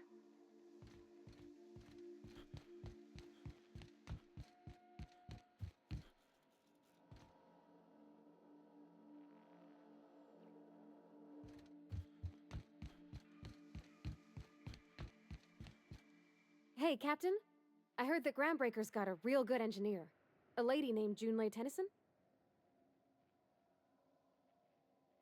I was thinking that maybe I ought to meet her. If you got time to swing us by, I mean. I don't got much experience fixing actual spaceships. I bet you a can of Borston beans she could teach me all manner of stuff. Thanks, Captain. I'll be sure to make it worth your time. Did you want to talk about something else?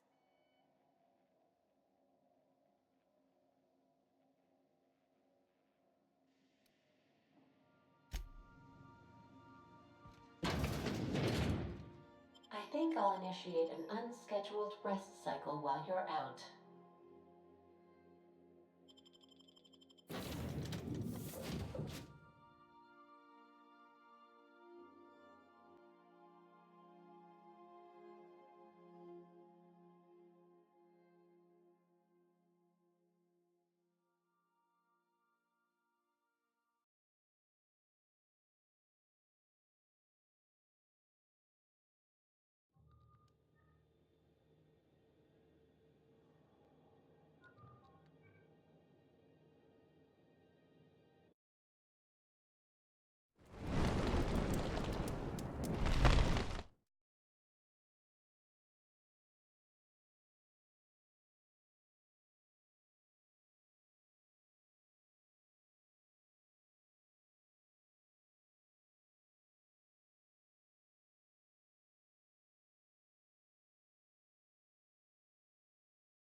Just checking your ship's manifest. Standard procedure. Welcome to ground.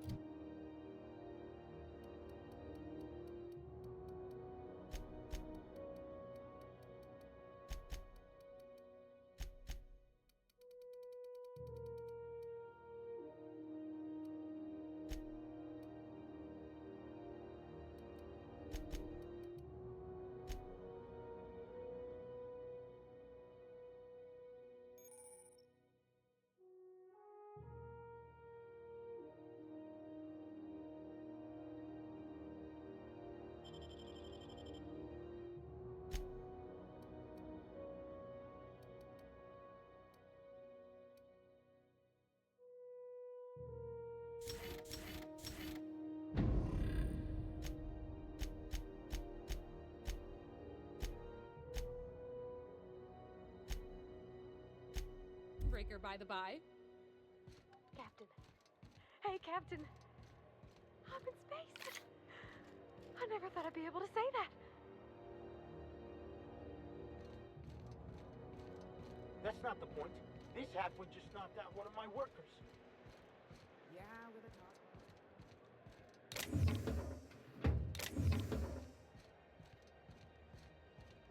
talk. Customs and inspection, right this way. Identification, please.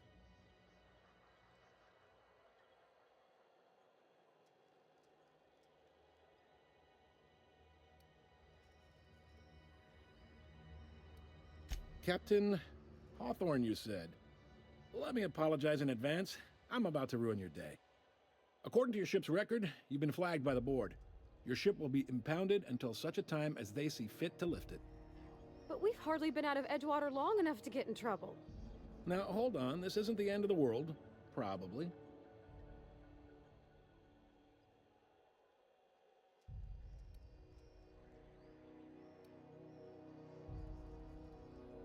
You'll want to take it up with Udom Bedford, our board representative here on Groundbreaker. His office is located along the starboard wall of the promenade. Shines like a Byzantium commode. You can't miss it. Access to that information is above my pay grade, and I've turned down 3 promotions, so it stays that way. I shouldn't be mentioning it, but what the hell? This here, impounding your ship, it doesn't happen much. The board knows we don't take kindly to their interfering in our operations.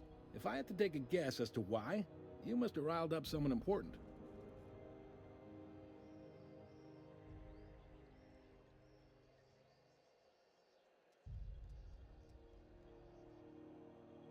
You take the starch out of them, well, you won't hear any complaints from me. Oh, and if you're headed that way, would you mind doing me a favor? Wanda Dorset over in sickbay, tell her the shipment's not in yet. It's not coming in anytime soon, and if she'd be so obliged to get off my ass about it. Much appreciated. Is there anything else I can help you with? The fence. You'll find her in the rest and go, on your left when you enter the promenade.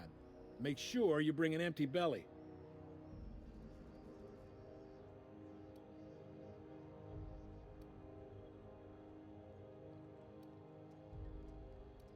He's friendly enough unless you speak ill of the board. Get the sense he doesn't care for Groundbreaker much. Not that he would, being a board man and all. He's our liaison.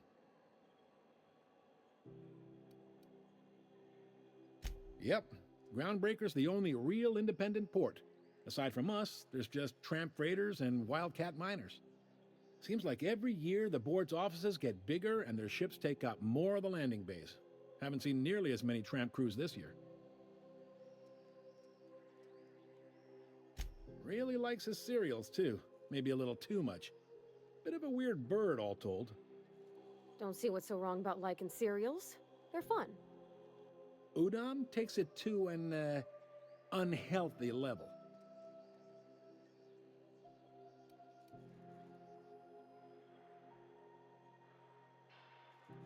You noticed, huh?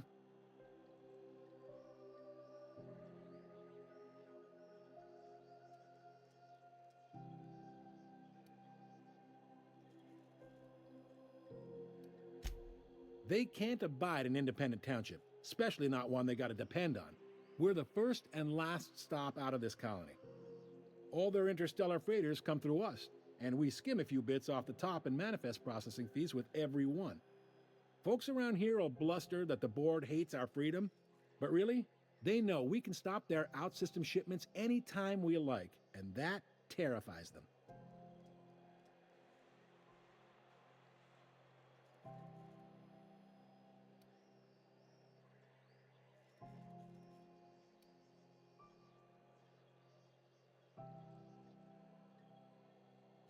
It's a delicate balance, right? We could cancel their freighters' docking privileges in retaliation, but where'd that lead us? They got assault cruisers, gunships, and a handful of mining operations at their fingertips. We push them too hard, maybe they decide we'd be better in 10 trillion little pieces. Or they cobble together a new groundbreaker and put us out of business. The board wouldn't do that. Would they? It's a tough line to walk, no doubt about that. But we make do all right. So far, anyway. Sure thing. Be seeing you.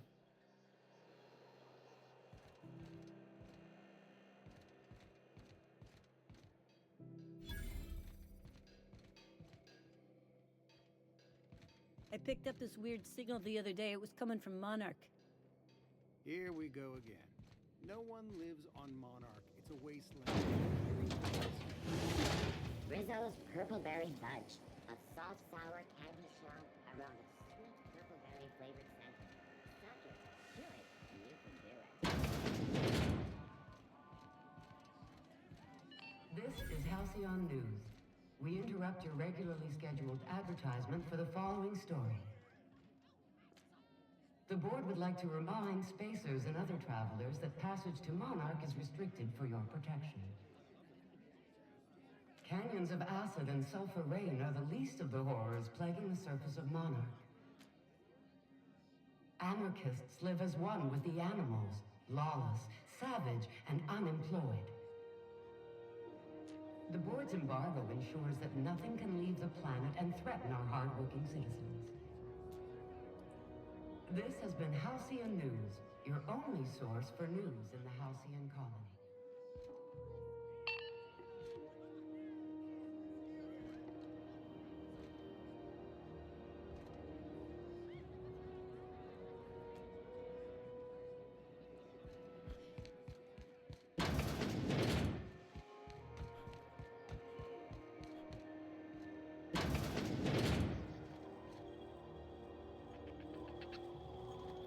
Can we rent an upstairs room?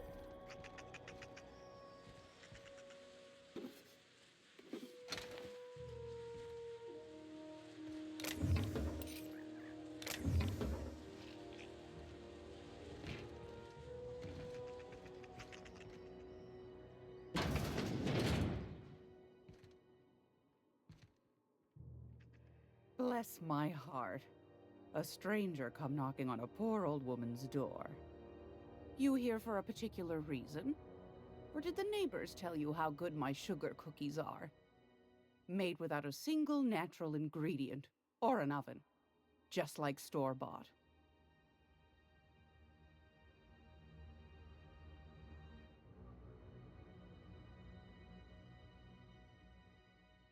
Those have been the height of illegality since Stellar Bay turned their noses up at the board.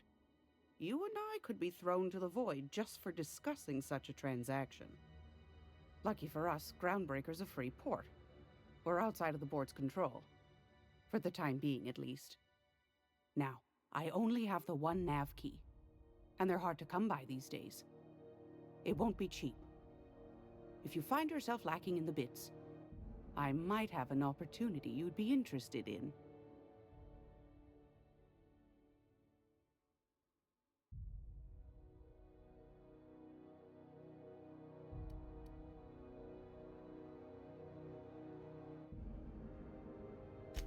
Phineas, that old kook. He was quite the dancer back in his prime, did he tell you?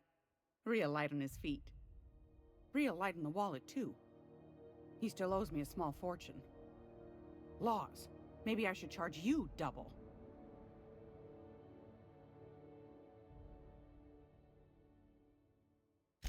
Well, I find I'm in need of a ship captain with a little moral flexibility.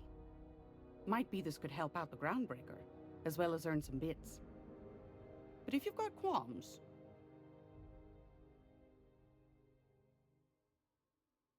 Do you know Edna, over in engineering?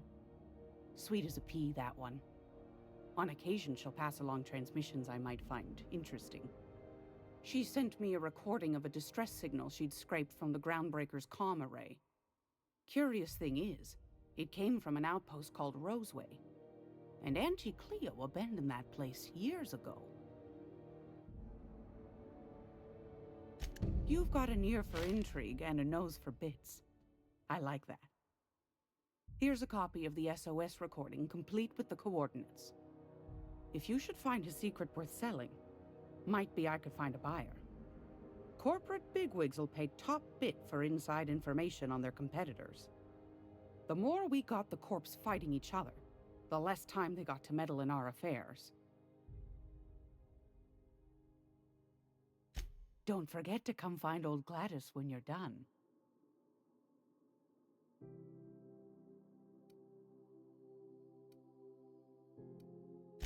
I found a handsome ceramic mandapillar at a salvage auction last week.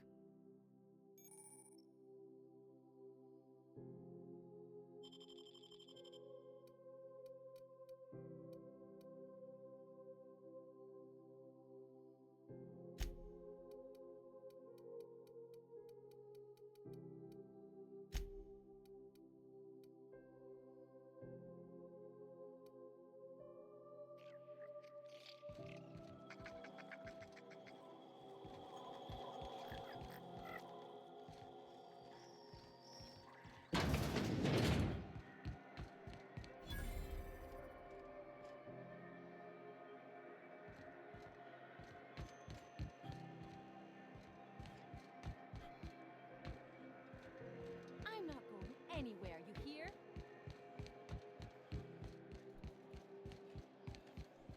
Go back to Byzantium, you gold-plated bastard. I'm just gonna hang in the back and try not to touch anything. We interrupt. Ah, yes. Wheeler messaged me you were coming. He must be the captain of the Unreliable, a vessel that used to be helmed by one Alex Hawthorne. And you are not he. Has something happened to my favorite scruffy freelancer?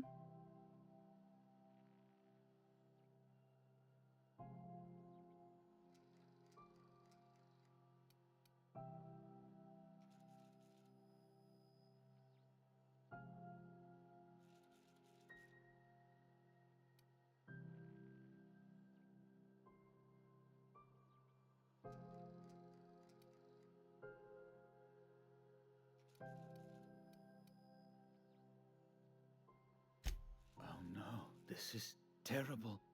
My dear friend, what devilry is this? In whose miserable fever dream am I trapped?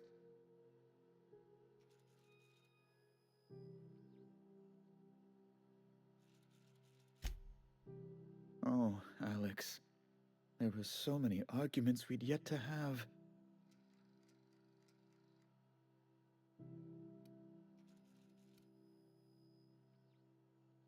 He was my dearest friend. My only friend. You have his ship, you must know. That picture of us on the promenade, me hugging him, him wincing. I keep a copy beside my bed. Did he?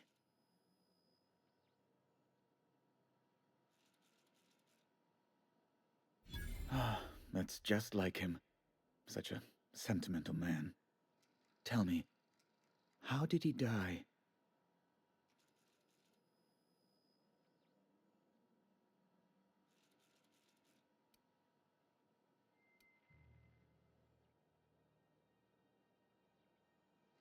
You're quite right, of course.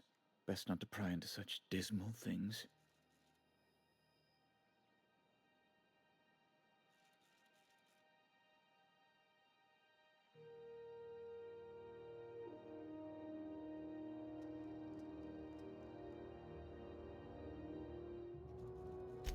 Right.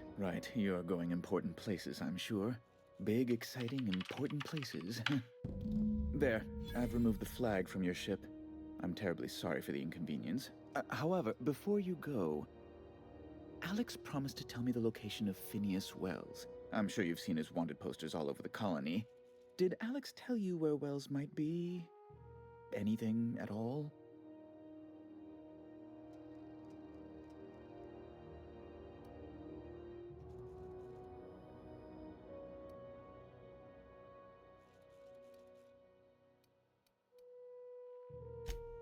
You haven't read the posters? He's a terrorist, a thief, a madman. It's really in the colony's best interest that we stop him before he does further harm.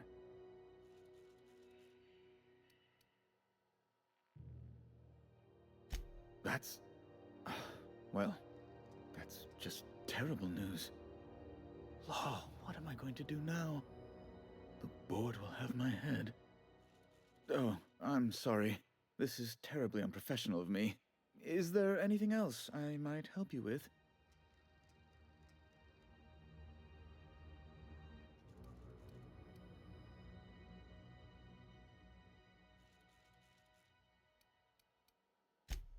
It's personal business, I'm afraid. Miserably, terribly personal. Information on the whereabouts of Phineas Wells would go a long way.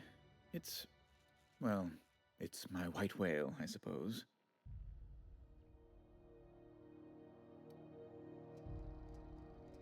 It's fine. Really, it's perfectly fine. I understand. Now, if you've nothing else, please see yourself out.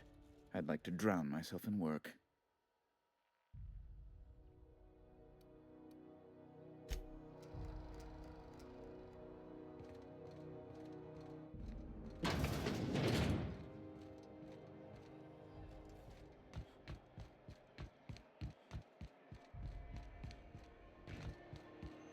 Are you listening to me, Emperor?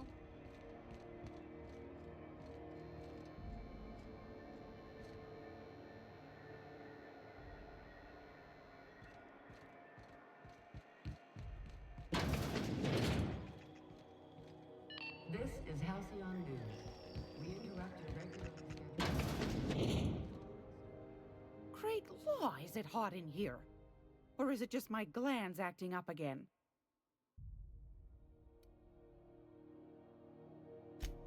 Yes, dearie?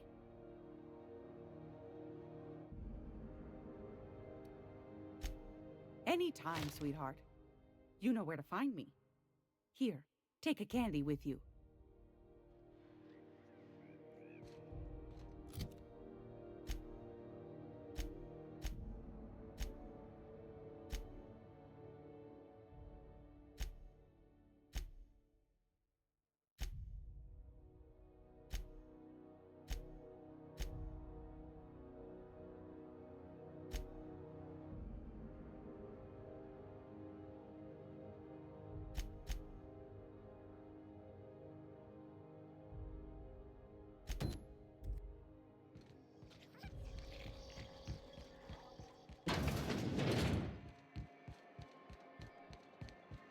I'm not going anywhere, you hear?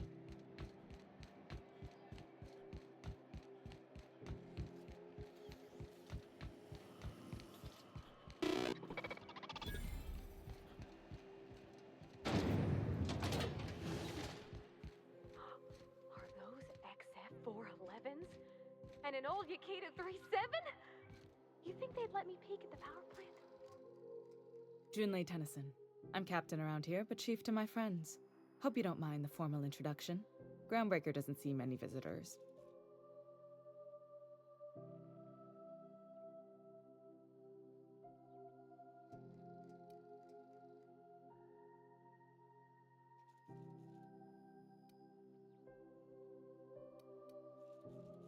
No, it isn't. It's a mess. But it's my mess, so I'll take the compliment. Just so we understand each other, I'm the final word on the ship. The Mardits, the crew, the engineers, their family. I hope there won't be any problems while you're visiting.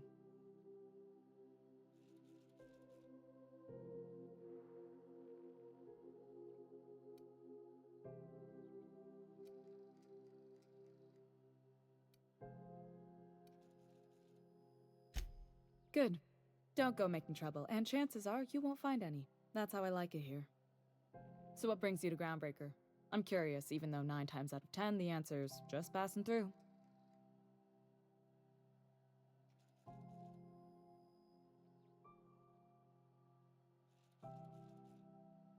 Interesting. The powers that be paint an ugly picture of Monarch. Critters and such. Maybe someone in the promenade can get you the right weapon for the job. We see a lot of the same faces coming and going, most of them board spies and corporate sprats. Makes it hard to trust outsiders. You seem different, so welcome aboard.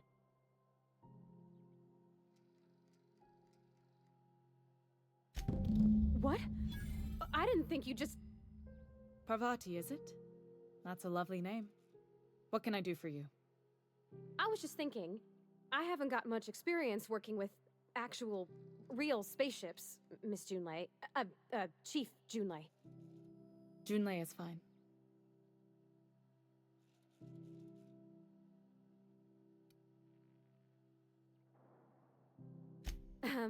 Okay. Since you run a whole space station, I was wondering if, well, maybe you could teach me some things. I could message you later, maybe? I'd be happy to make the time, Parvati. You can ask me anything.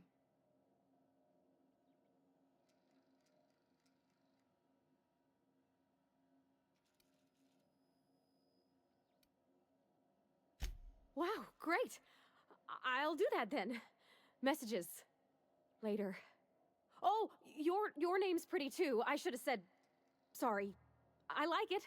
Honest. Sorry.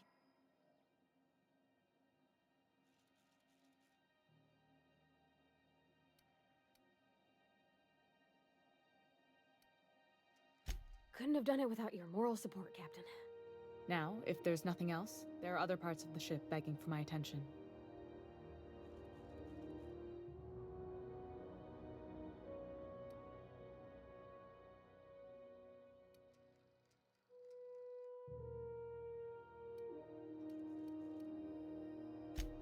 Groundbreaker's radiators need replacement parts. They're dumping superheated air into my ship.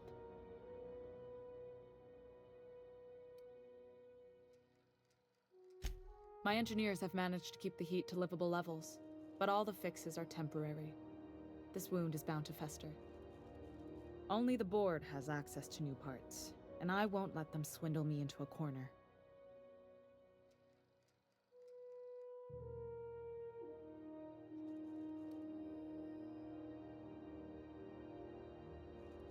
They want us to sweat, thinking that'll soften me up for a bad faith deal. If you'll excuse me, they can go fuck themselves. The board isn't helping and my resources are spread thin. If I don't get those radiators back online, Groundbreaker, everyone aboard, will be cooked alive. Reasonable, huh? That's the best news I've heard all day. According to my grandmother's old schematics, the parts we need should be in the back bays.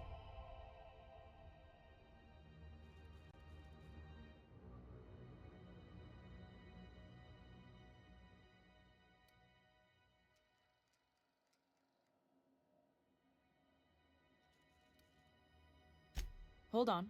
There's something you should know before you go charging off. The back bays are on a lower deck, long abandoned and a haven for miscreants now.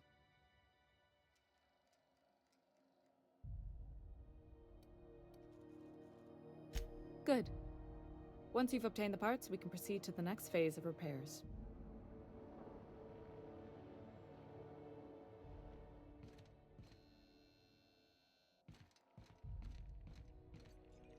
Halcyon News. We interrupt your regularly scheduled...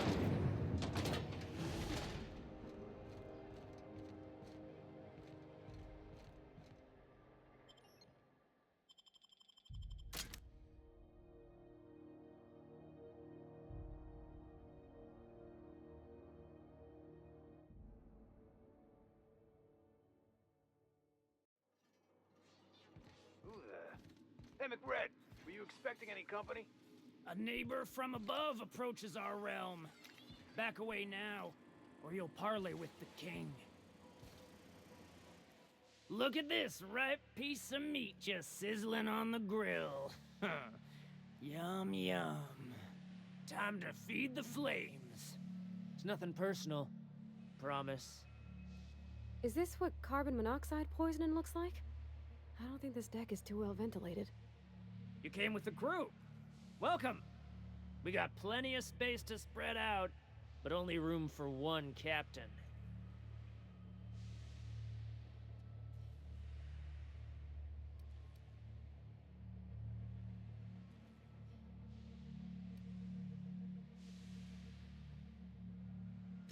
No one turns their back on me while I'm holding court. Get 'em, boys!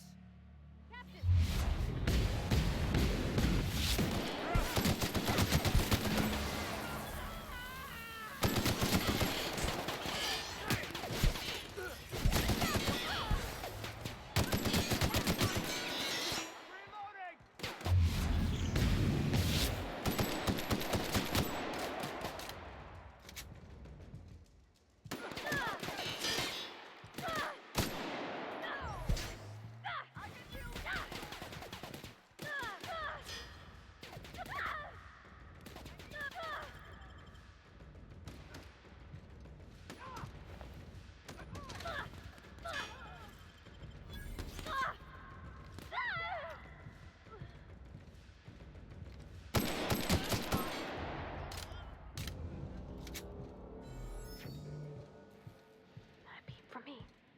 Smells kind of like old Bess's outflow pipes.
Haven't seen any new faces down here since I arrived. Not sure how long ago that was. McRed tends to incinerate anyone who comes by.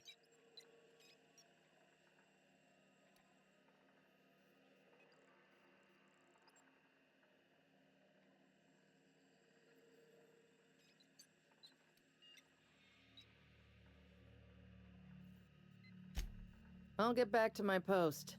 See you topside, stranger.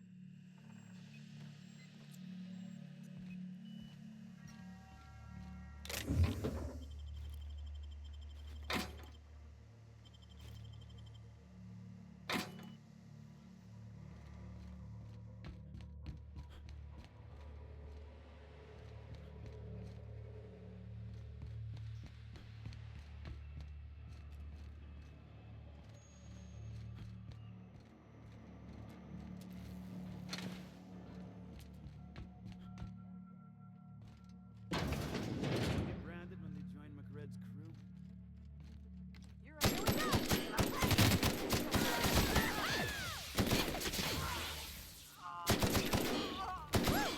We made it!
It's so cozy.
Have you seen this man? Reward offered for information leading to the capture of local terrorists in his house. Report any sightings to your local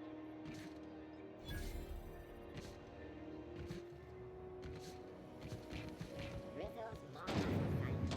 Hard desire for a hard life.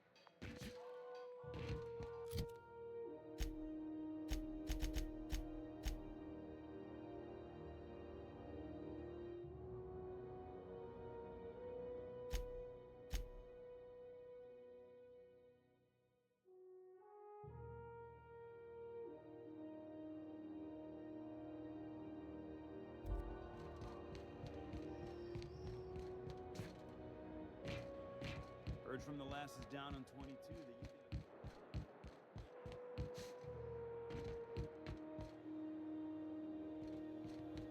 Hey, you got a second? Guess not.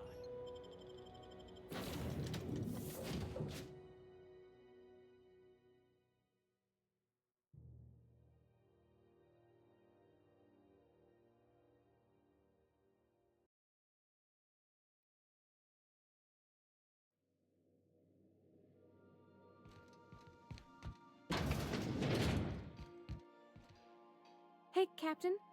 Can I get your temperature on something real quick? So, Junlei and I have been talking some. Through messages.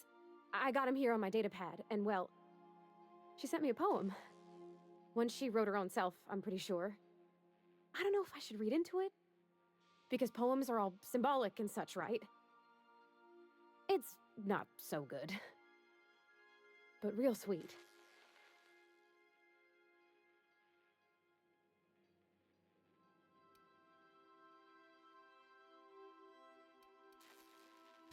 Oh, law.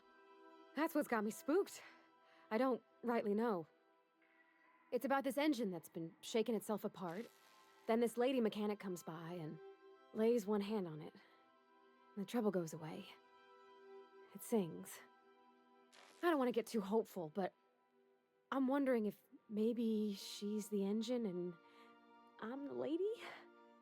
It's a real romantic poem. It made my chest hurt, kinda.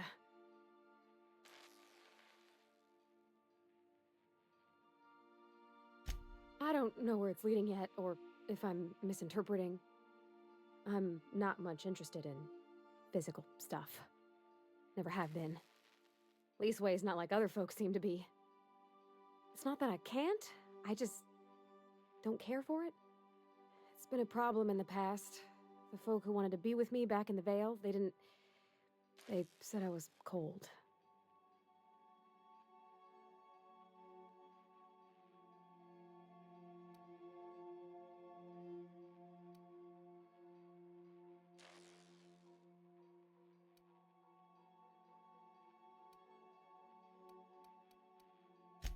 Thanks, Captain. That makes me feel a touch better. I actually had another message from Junlei, I just couldn't work up the courage to open it. But I'm gonna change that. Right now. Okay, here we go.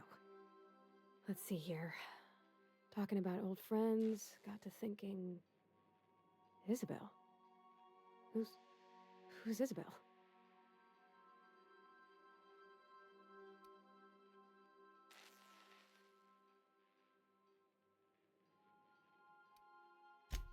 They were close, Captain.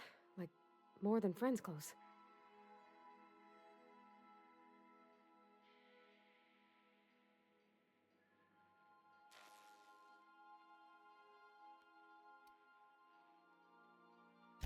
It wasn't nothing bawdy, if that's what you're thinking. It was just... honest. And full of typos. Captain, I'm feeling all mixed up right now. Could we maybe head to the Groundbreaker? Get some drinks at that bar there? The Lost Hope? Come on, Captain. This is no time to be fooling on me. I'm full serious. Next time we're on the Groundbreaker, I aim to get a drink. If I got to, I'll do it on my lonesome. But I'd feel better if someone I trusted was there.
Hey, that pad down there.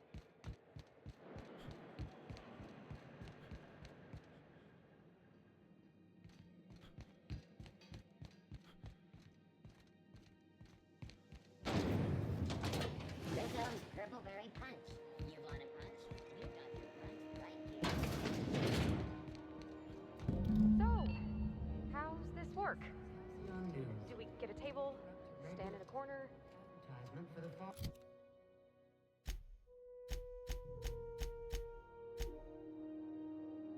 Following story. Tossball finals are scheduled to. Okay, so what are we drinking? You're the expert? Oh, and don't worry on the price. I got this.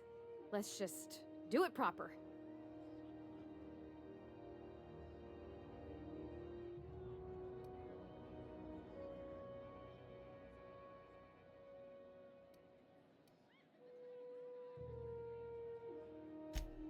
Oh, no, that's on account of my not being able to sleep lately. Makes my hands all twitchy, you know? I've just been lying awake, thinking about what Junlei said, and feeling my heart shake.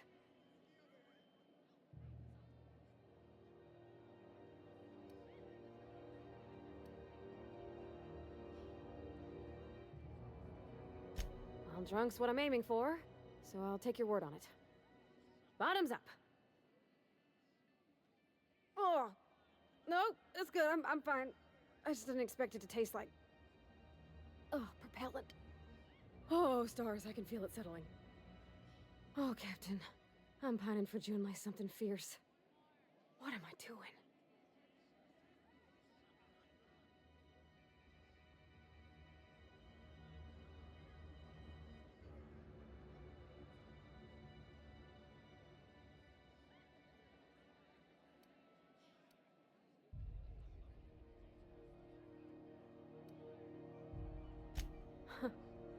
Yeah. I guess we are that, huh? Friends. Friends give each other counsel, right? What do you think I should do about Junlei? Because I feel about as aimless as an automech with a busted nav chip.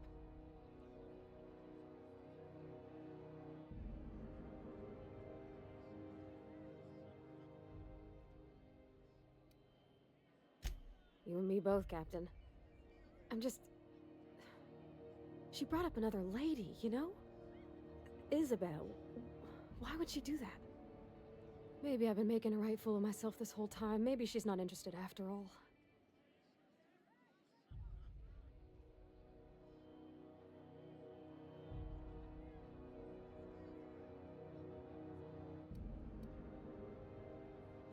Well, that's a given, Captain.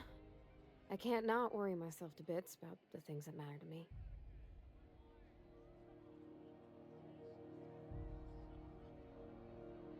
It was real long and rambly. She was telling me a story about her dad, how a lady named Isabel did all sorts of things to try to win his favor. This Isabel lady never quite managed to get her dad's approval, but they carried on anyways. Made something good out of a bad situation. Then it all went down the tubes. Do you think Junlei still has feelings for her?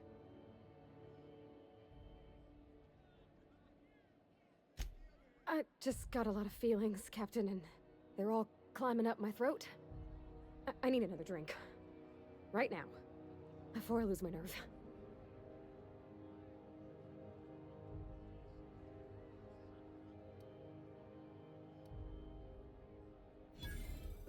Water's for cowards! Okay, maybe you're right, I am a little woozy. Hydration, here I come. Oh, Captain, I want to talk to Junlei all the time. Even about silly things, but I'm so scared.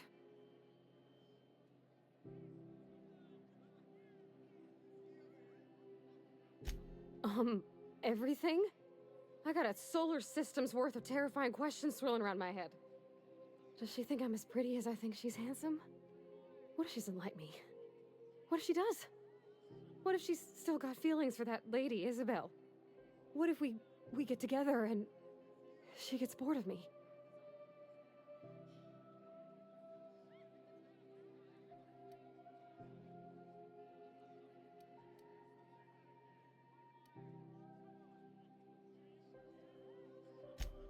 There's nothing easy about spilling your guts to the person who's got your heart in their hands.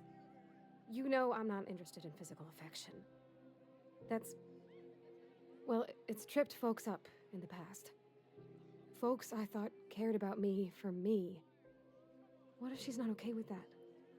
What if she is, but then later, she's not?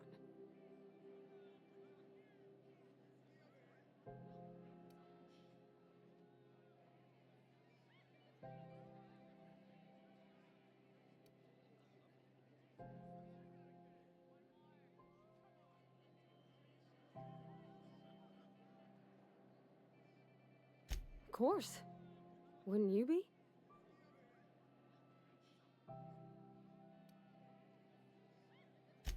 I envy your boldness of spirit, Captain.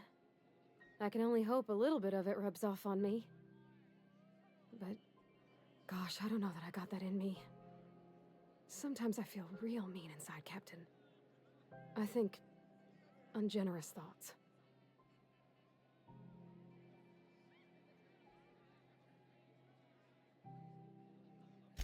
Yeah. I like the way you put that, like, it's okay to want to be better for her, and not impossible to try.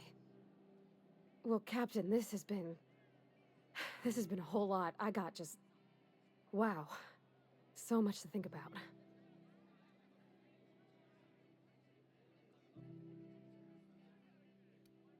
Do you think I should ask her on a date?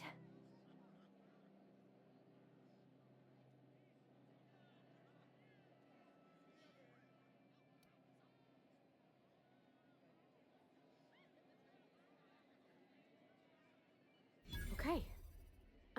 I'm gonna do it. I'm gonna ask June out. Just as soon as we get back to the ship. I mean, probably. Eventually. Thanks for hearing me out and giving me counsel. And, well, for being a friend. It means a whole lot. You're good people, Captain. Come on, let's go.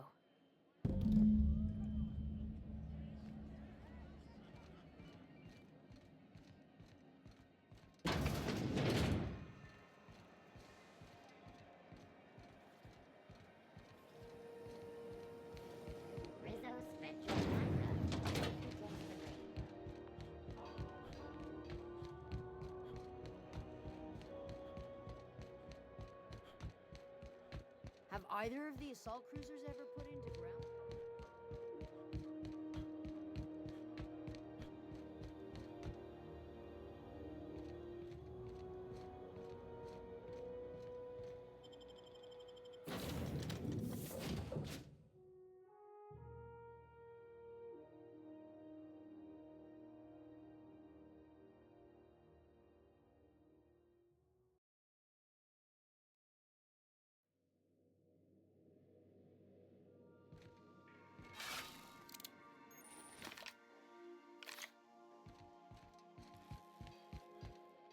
Hey, Captain. I hope I wasn't too much bother at the bar. I did have fun, and I tried some things I never would have otherwise. Though, that whiskey did give my head aching something fierce. Feels like a primal's chewing on my skull. I messaged Junlei when we got back, and she replied super quick. Okay. I was awake half the night, thinking about what I sent, anxious to see what you said. I reread my message in the morning, and it was unclear. I was drinking when I sent it. Otherwise, I wouldn't have had the courage. Also, sorry for the typos. I've ruined things in the past because I didn't say things I should have, like, I've met someone who's become special to me. I want to be honest with her, so if she feels the same about me, there won't be any surprises.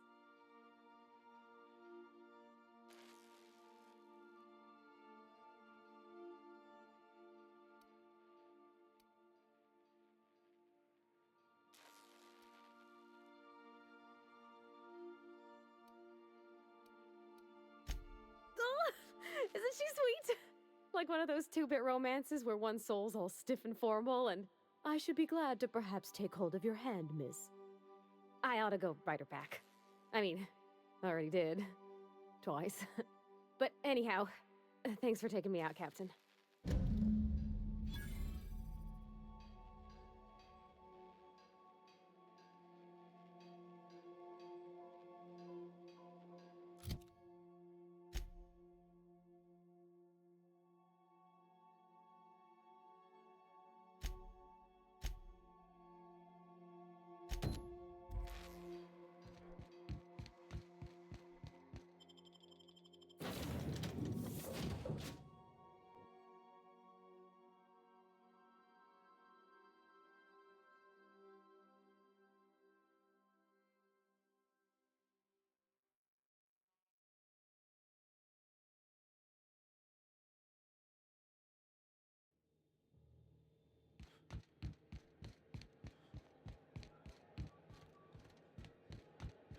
You see we had a conveyor pull in? One of them interstellar...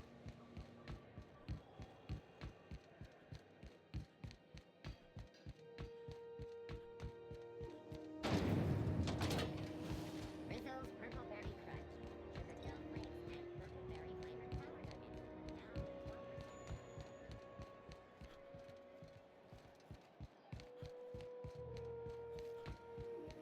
12%. Have you seen this man? Reward offered for information leading to the capture of noted terrorist Phineas Wells. Report any sightings to your local board editor.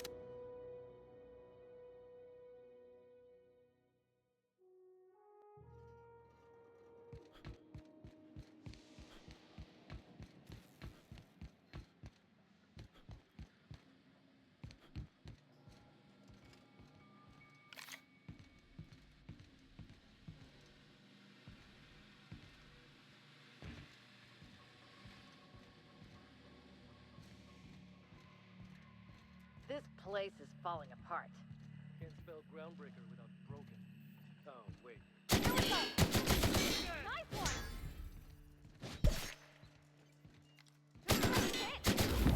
That's the last of them!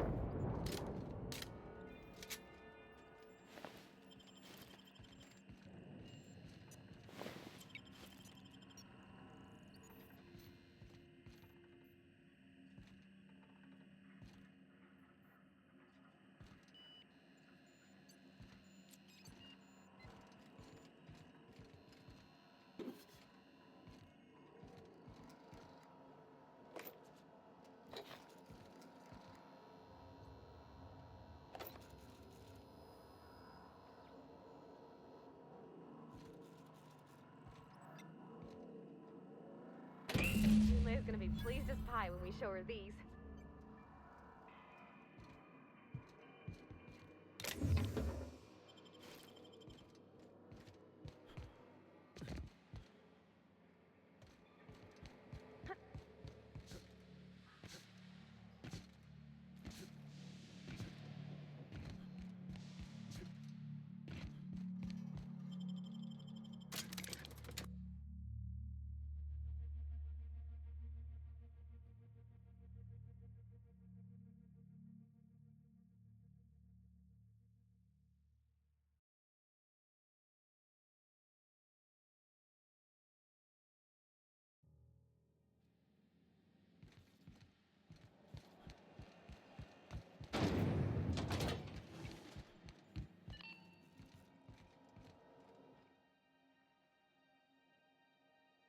You've returned, and in one piece.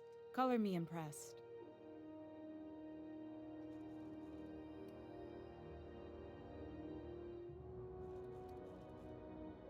Good work. I'll take those. I need you to head through the large door at the far end of engineering. Take the elevator down into the machinery shaft. There's a terminal in the back. Activate it when I call over the ship's PA. And bring weapons. There's a slight mantipillar infestation.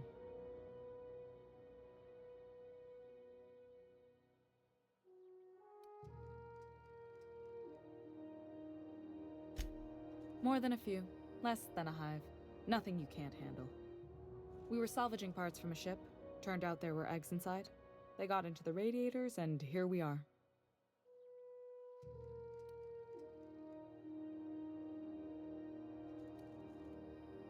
Don't worry, Miss Junlei. We'll be super gentle with the ship. You don't got a thing to worry about. I mean, aside from fires and such. I'm genuinely heartened to hear that. Thank you.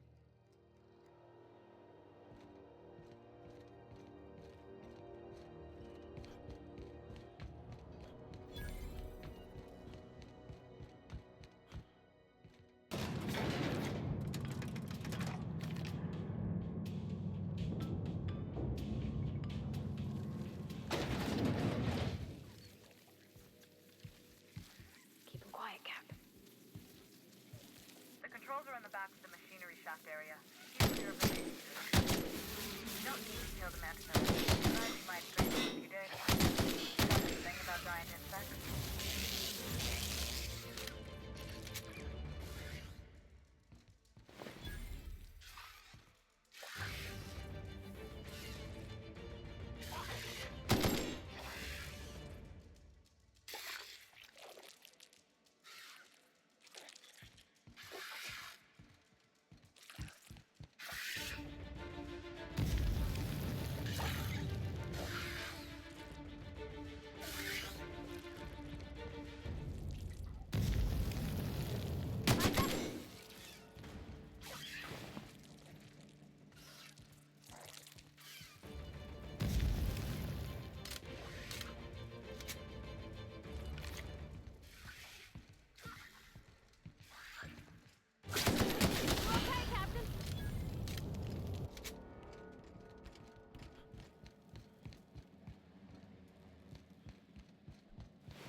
Killed a bunch of mantis. Bad news. Diagnostic says their circuit boards are fused from the heat, so they're not too picky about who they kill next.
Investigate.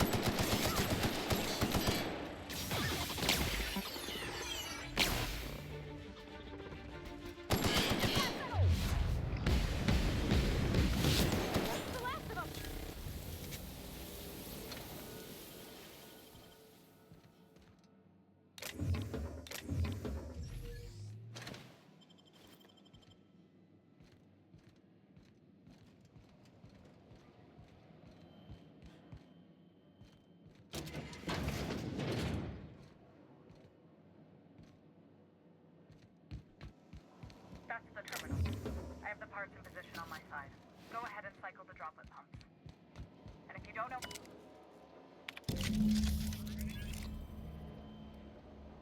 Done. The temperatures are dropping. Stop by once you found your way out of there. Groundbreaker owes you thanks.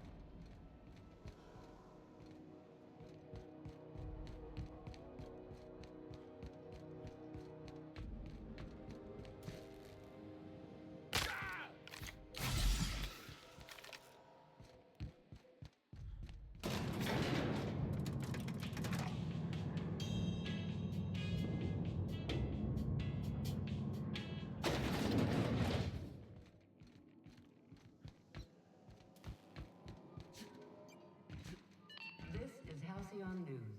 We interrupt your regularly scheduled advertisement for the My boards are returning to green. What a weight that is off my shoulders. I don't normally tolerate outsiders mucking about in my station's guts, but you're all right.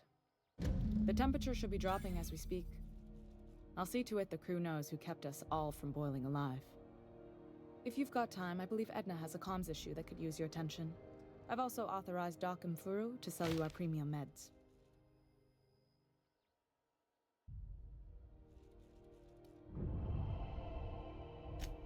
You're right, I don't. The board is after two things, bits and power, and they only get it by sticking...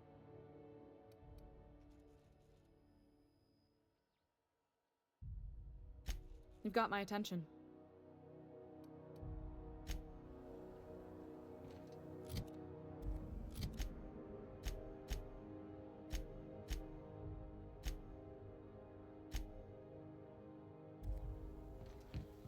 Hey, you the one who fixed those radiators?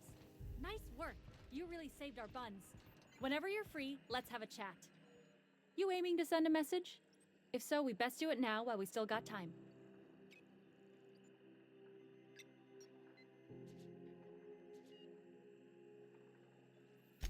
Me? No. But our relaying capabilities? That's on the final countdown. We're going offline in 3, 2, 1.5... No. Wait, I've lost track of my weeks. Maybe it was 36 or... sometime dire soon. Our primary relay station's soon to be occluded by a gas giant. Happens every 40 years or thereabouts. The event's forecasted to last for months, during which we'll lose signal to the station. That'll put the whole system in a right dire situation. We've got backup auxiliary relays, but the one currently in orbital range went offline some months ago. We can't spare people for routine maintenance.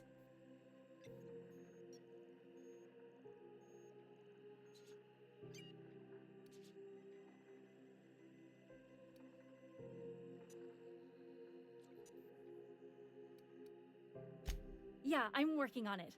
I finally got the chief to approve the budget for a diagnostic expedition. But allocating the personnel loss for sending a technical team to the relay station keeps getting denied by Junlei. The chief.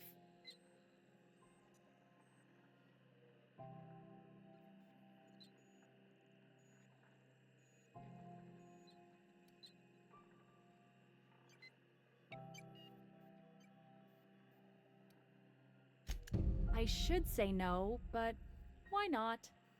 Maybe you can figure out why it's offline. I'll send you with an equipment manual. Hopefully we'll get lucky, or I'll get my approval in time. Hope you don't mind if I borrow that manual when you're done with it, Captain. I could do with some leisure reading. Oh, and I'll need you to retrieve a copy of the relay's backup data. I gotta forward any messages from Earth stored in the memory. Better late than never, eh?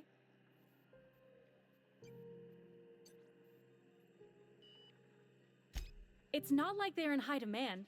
Most tend to be adverts on new products, meaning only folks in Byzantium can afford them. I'm sure the station's got a stack of junk messages just waiting for me to sort through.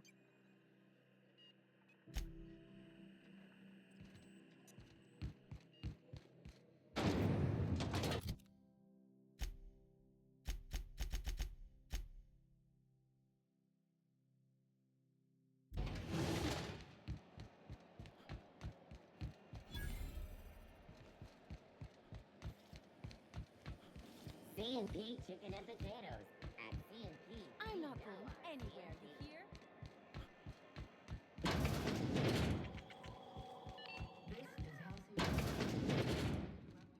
If you're here for this week's magazine club meeting, you're a touch late.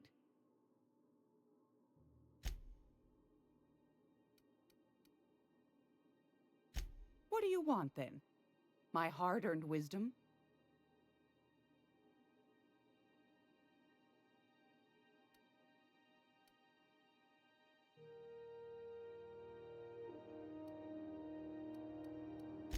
That's right, dearie. The only independent station in the colony. That's us. Though for how long, I can't say. That all depends on Miss Junlei.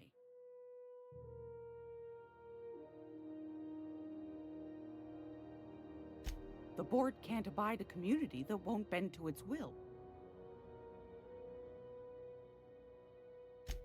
Chief Junlei Tennyson. Used to be she was chief engineer before her mama passed, and she took the helm. She's neck deep in the ship guts by day, slap fighting with the board by night.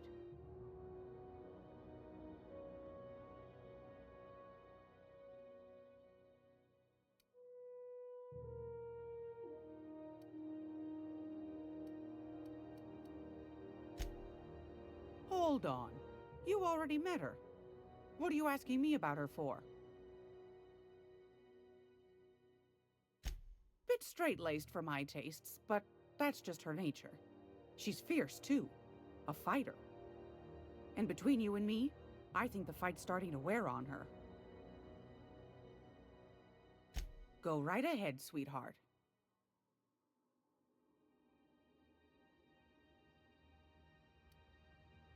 Ask the common folk, and they'll tell you it's on account of all the monsters on Monarch desperate to gobble you up. Because that's what the board tells them, you see. I think they made some fool mistake that would make them look bad to the rest of the colony, and they're trying to hide the evidence.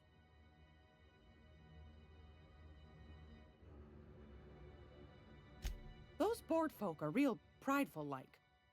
Never want you looking behind the curtain, lest you see their derrieres. But old Gladys knows the score. The whole colony's not much more than a diorama, showcasing one board screw-up after another. That's why we gotta keep them from getting their grubby mitts on Groundbreaker. She's our mess.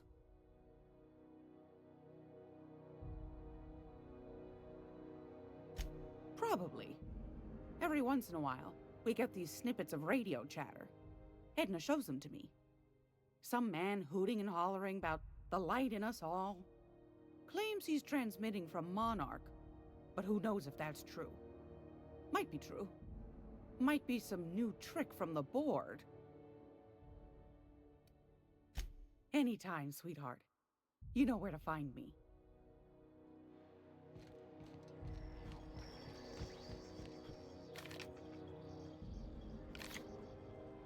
How do you do? And welcome to the Rest and Go. We used to be the Go and Rest, but folks never knew when to leave. Sorry. Business has been slow. Anything to occupy the time.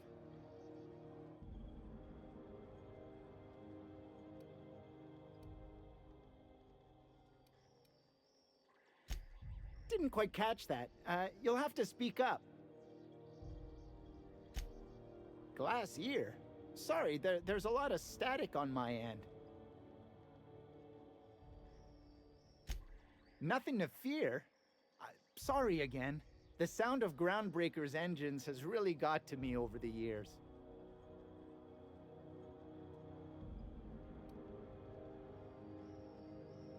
Huh? What? Huh. Now that I heard.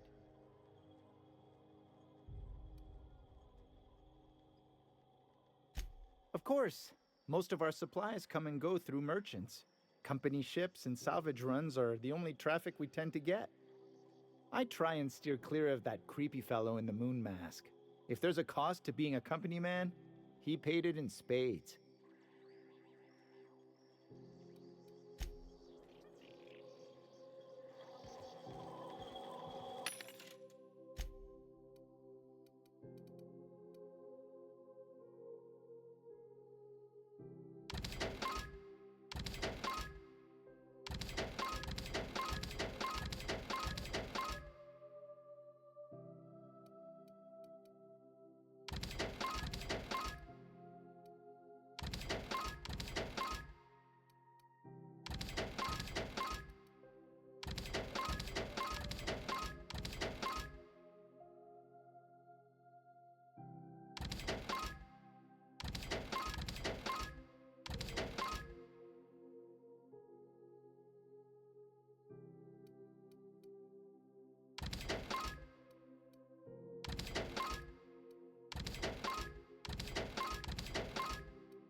Rizzo's non-alcohol. A 76 milk chocolate bar with caramel and tea-free nuts in it.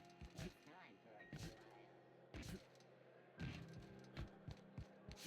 Hey, be careful with those crates, huh? What?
touch different from the ones I've seen.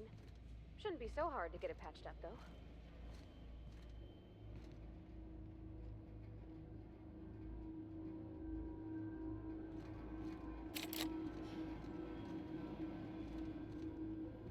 Got it. Heads down.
The Groundbreaker has approved our request for docking, Captain.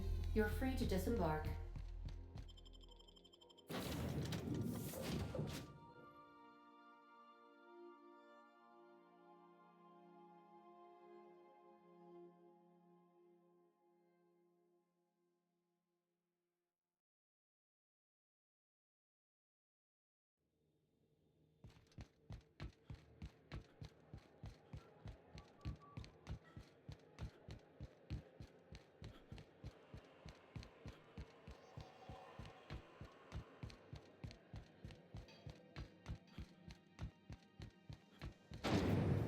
Rizzo's lemon slap. Slap your whole family tonight. I know she's in there, Mpuru.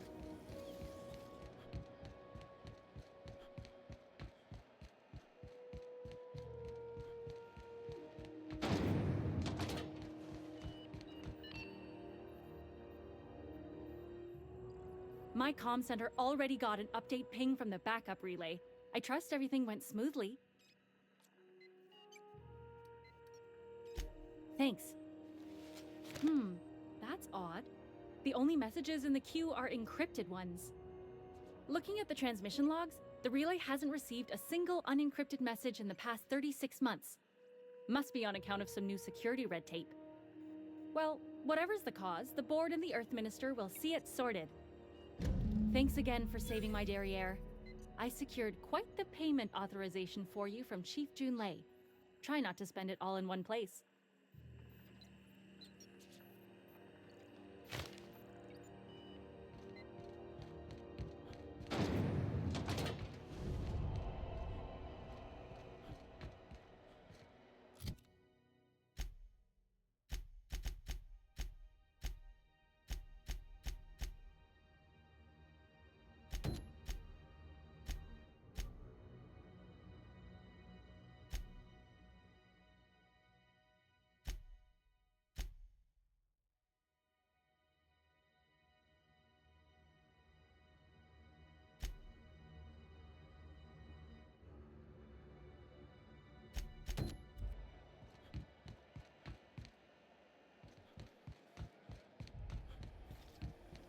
CNP Borston Baked Beans.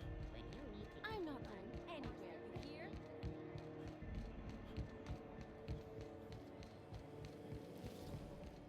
Rizzo's Purple Berry Punch. You want a punch? I got your punch right here.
now in orbit above Edgewater, Captain.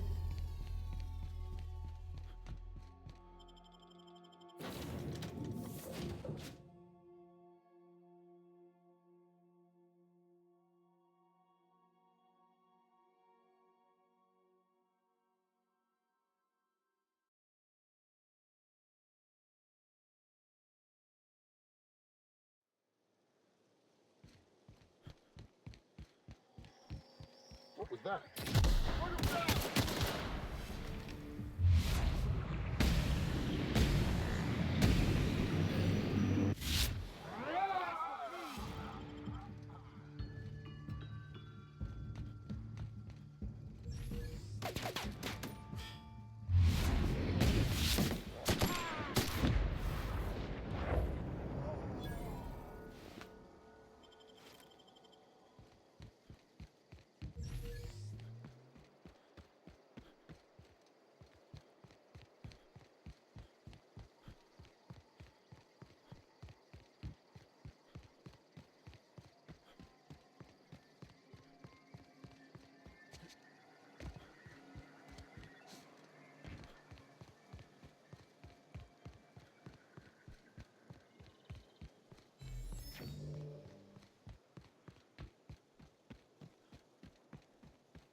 You hear that?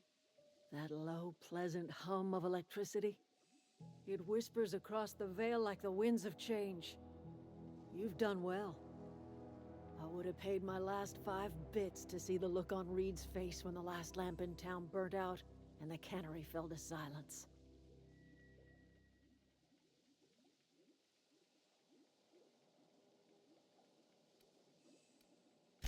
My son worked in that cannery. When the plague started coming, he was one of the first to fall sick. We had a store of medicine locked away, but Reed refused to treat him. Said my boy didn't deserve treatment. Said the medicine would have been wasted on him. So I buried my boy in the cemetery, gathered my belongings, and left. That's as much of the story as you need to hear. Time's come to look toward the future. We'll grow, I expect. A lot of workers out there with nowhere else to go.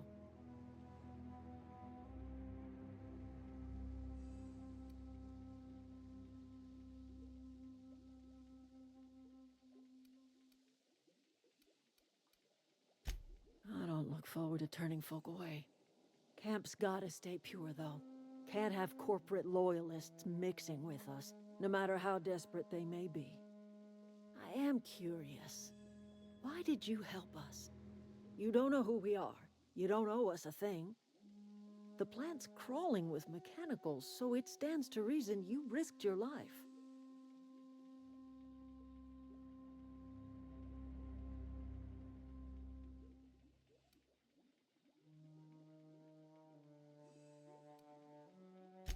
You're not quite like anyone else I've met.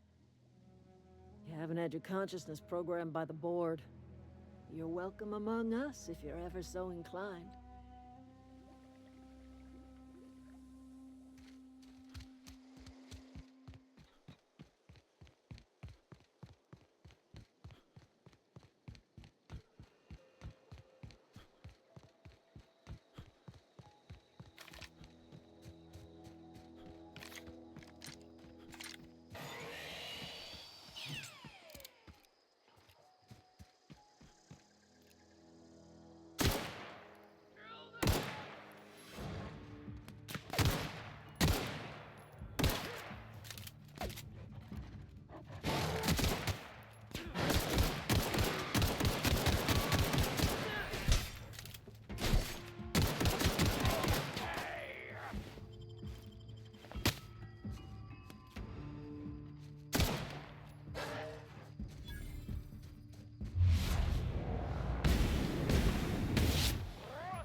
crossed them all off, like some sort of heroic accountant running down a list.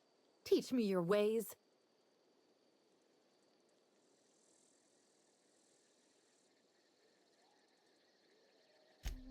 What? You mean Adelaide's little congregation of nature-loving nobodies?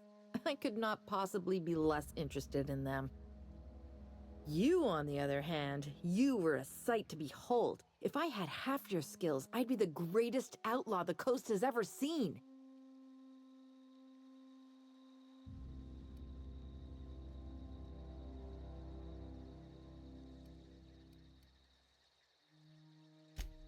Why? Adelaide wants me back on garden duty or something? Thanks, but I'm not going anywhere. This is where I belong.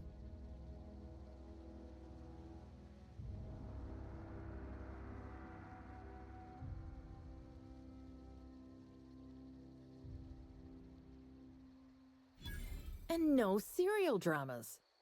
I've been thinking about going back. I just gotta know if Lord Cavendish really is the masked marketeer. I'll take my stuff and head on back, I suppose. Grace is gonna be glaring knives at me, so I've got that to look forward to. I'm great at clarifying.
What is it?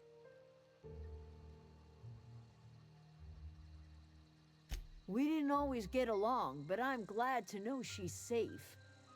What happened, anyway?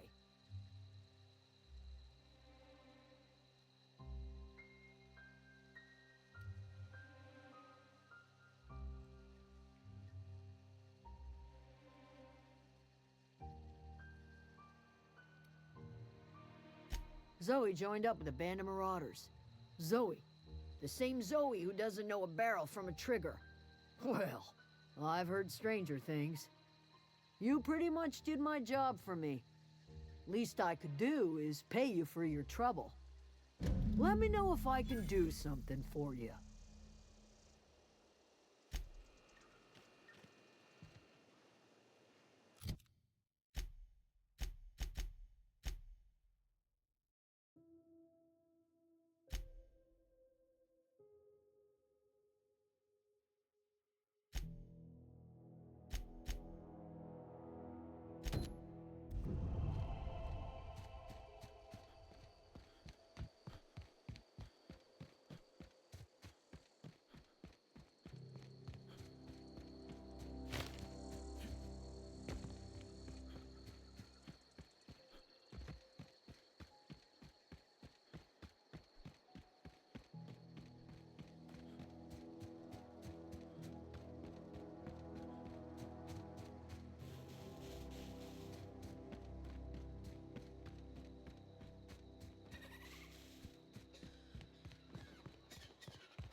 Welcome back, Captain.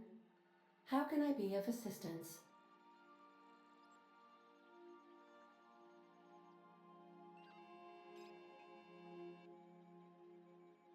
The unit is a cleaning SAM. Hawthorne brought it on board some cycles ago, I'm sure with the intent to modify it, but I've never seen it up and running. Alex likely recorded progress notes detailing his efforts to modify SAM. If you check the terminal in your captain's quarters, we may be able to determine what work remains in order for SAM to properly operate. Yes, Captain. Beginning playback now. There's viscera and death everywhere. Gunfire, gnashing teeth. The unemployed. For law's sake, if anyone's receiving this, please send help. What? No! Captain, we are now capable of accessing the Roseway landing pad. Also, corporate protocol requires that all distress signals include a list of key personnel for retrieval. The embedded names are Anton Crane, Vaughn Cortez, and Orson Shaw.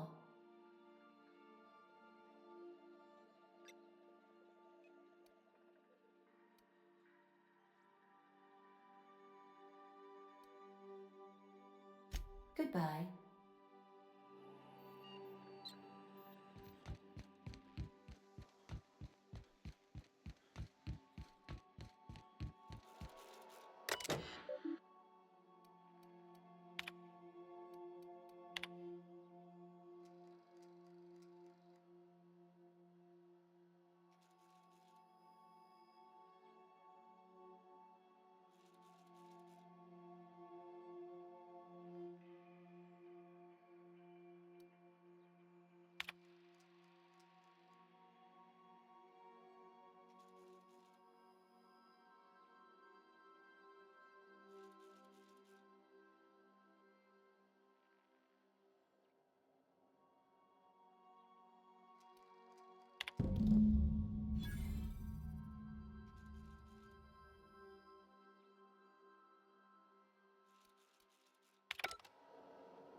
Would you like a reminder on when your next shower is scheduled?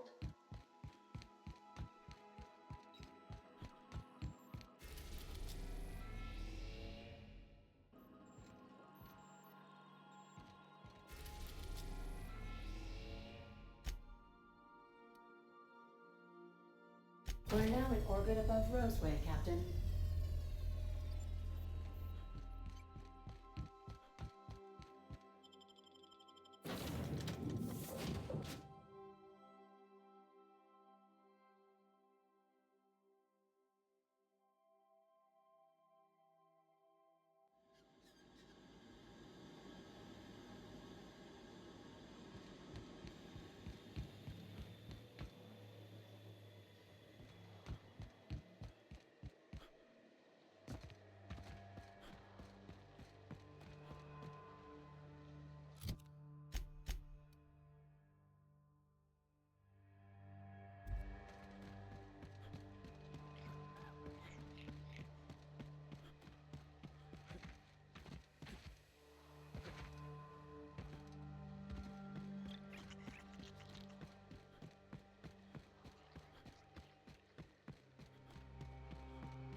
System alert.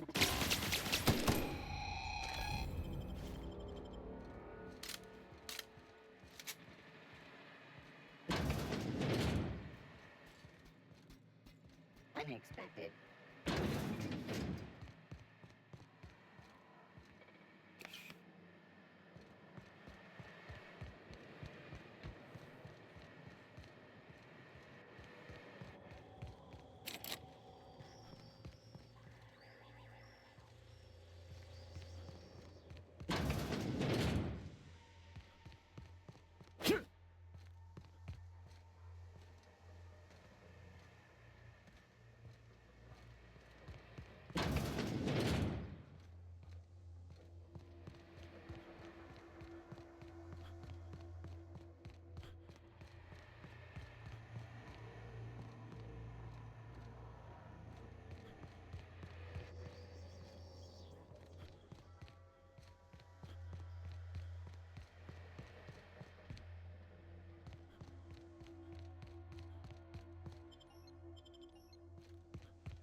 licensed bottleneck.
Process.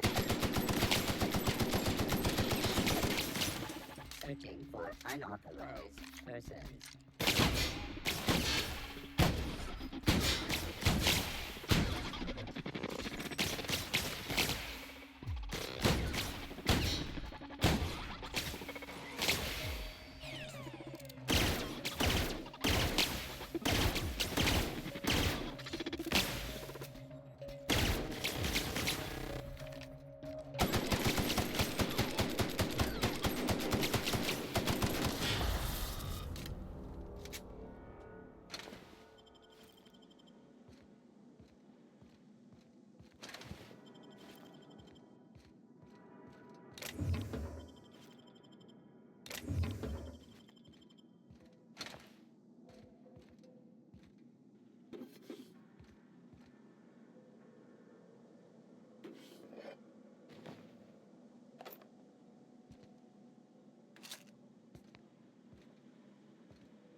Caution. Unexpected turbulence may cause loose containers to topple from the upper shelves. If you are crushed to death, I'll need to find a new captain.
Initiating initialization sequences. Greetings, customer!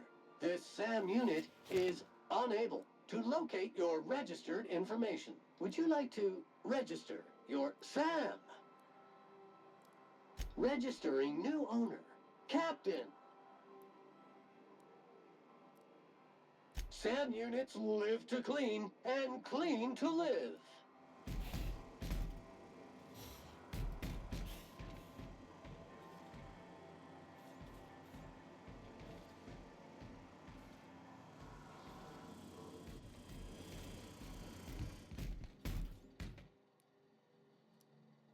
Issuing sanitation ticket.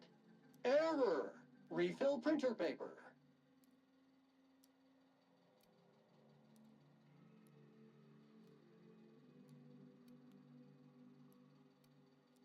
Thank you, customer. SAM. We guarantee it's the only sanitation and maintenance unit you'll ever need. All SAM units travel fully assembled in a 12x12 corrugated steel box.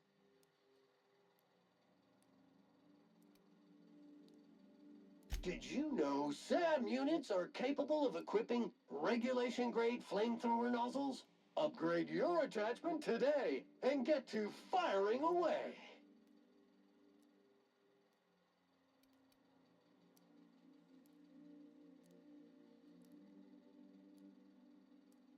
Got stubborn stains? Leave them for Sam.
Don't forget to properly dispose of all corpses in a board-regulated space compacting container.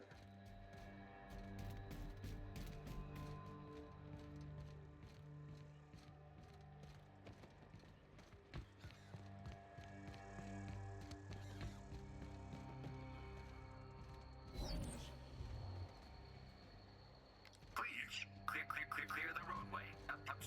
Obstruction of commerce is punishable by a fine of no less than 10,000 bits.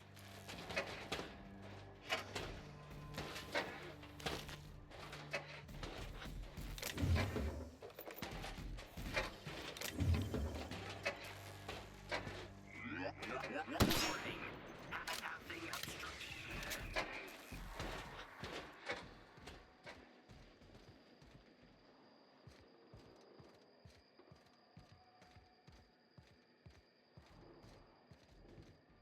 Don't forget to properly dispose of all corpses in a board-regulated space compacting container.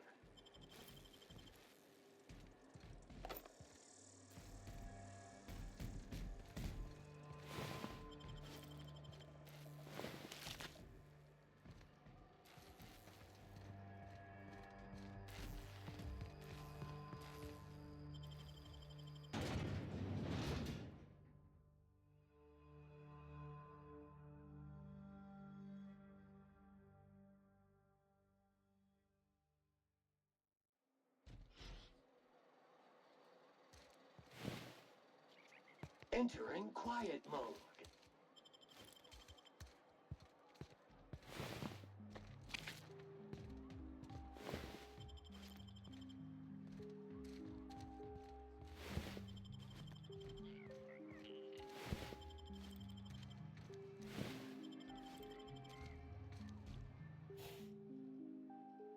I done had enough of this shit.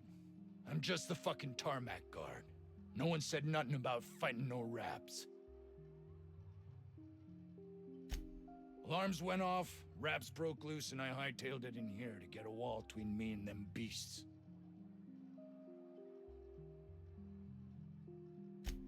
Scientist, name of Anton Crane.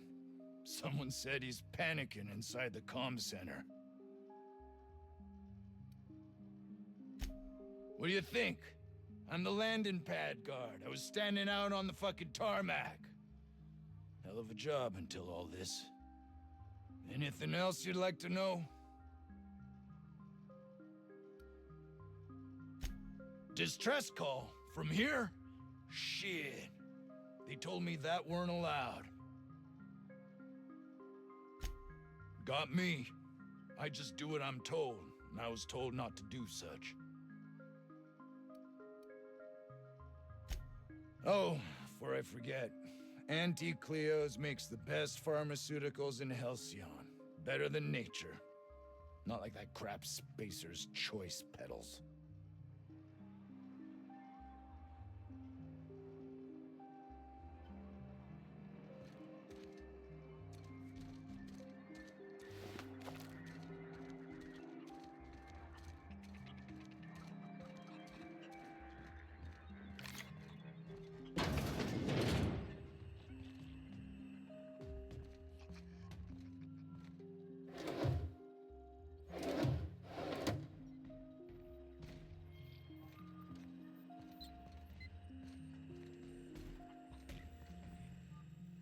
If you've come to end my life, let's be on with it.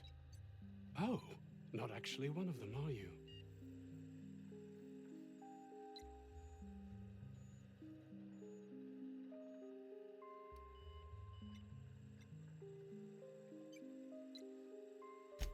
I must apologize if my call diverted you. I may have panicked. Everything's under control now, though, truth be told.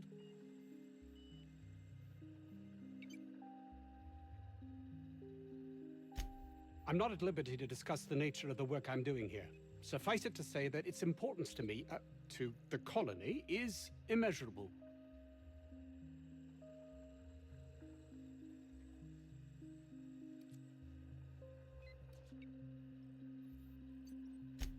Those need not be mutually exclusive.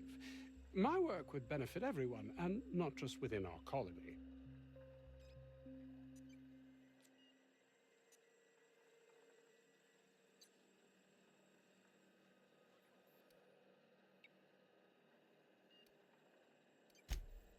No, please, hold a moment.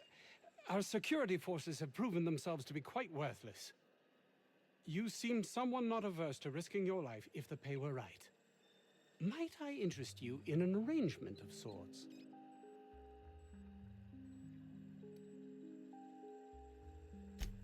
Hours ago, a group of vicious malcontents fell upon us, shot up our labs and loosed our research subjects, the Raptidons. If those cretins get their hands on my research, well, they'll need not kill me. You have a point there. It most decidedly cannot make the situation any worse. All right, we were tasked with formulating a new and improved dental gel. One cannot exaggerate the benefits of good dental hygiene. May I continue? While doing research on enzymes specific to the Raptidon's digestive system, we developed an additive which we subsequently discovered to be the most effective appetite suppressant ever.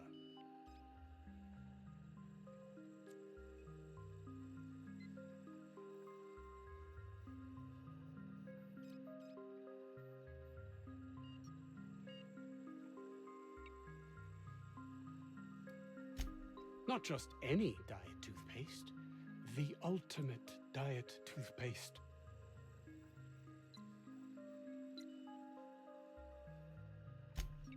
Oh, I'm certain it could be made into that as well, with only a few changes to its molecular composition. But you're missing the point. Let's focus for a moment, shall we? Even if you disregard the obvious value of Auntie Cleo's Appazap diet toothpaste in and of itself, we're talking about my career here as well.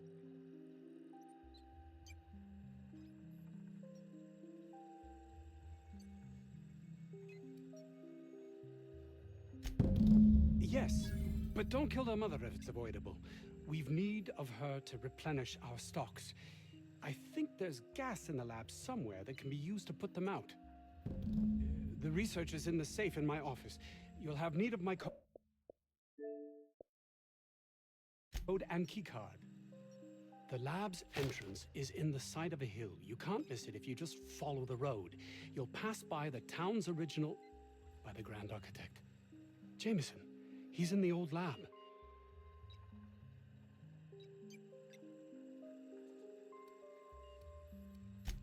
That would surely lighten the weight on my conscience, as I am held to account for the well-being of every scientist here.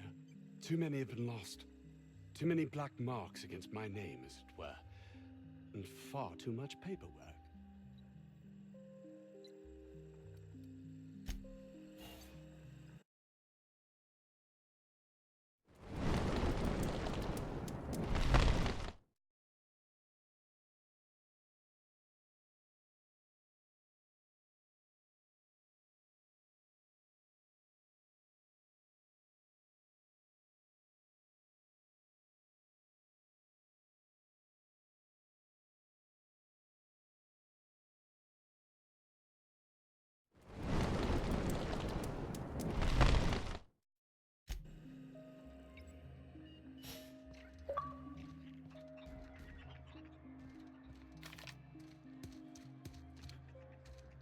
Sorry, customer.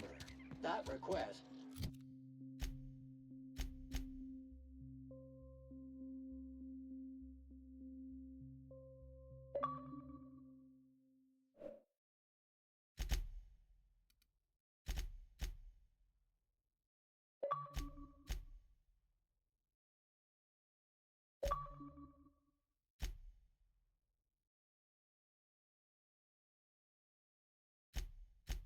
cannot be found in the file banks.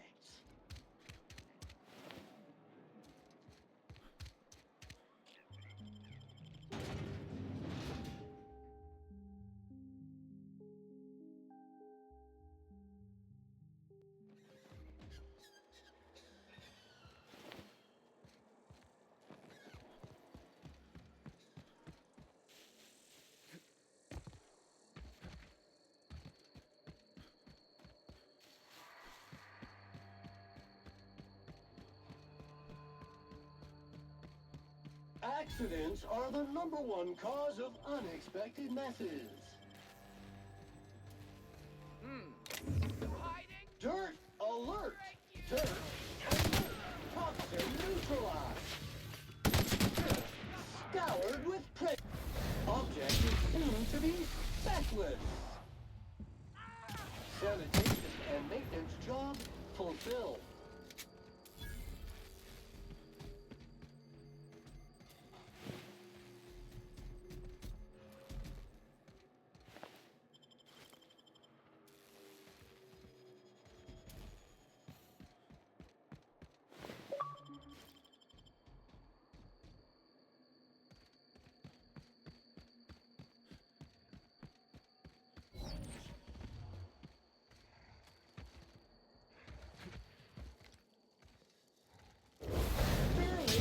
This unit's middle name. Mega Messy.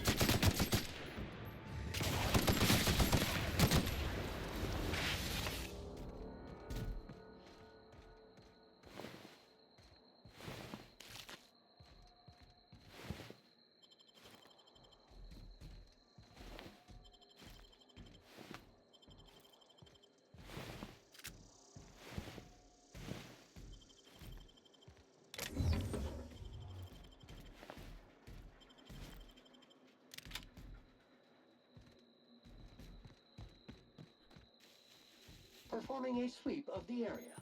Classification: low traffic levels and high heat concentration. Clean, mean, and ready to kill germs. Drone tool for the job. Fight dirty. Clean up the competition.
Structural debris detected.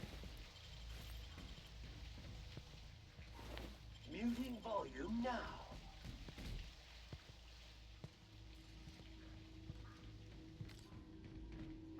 Centrifuge mode activated.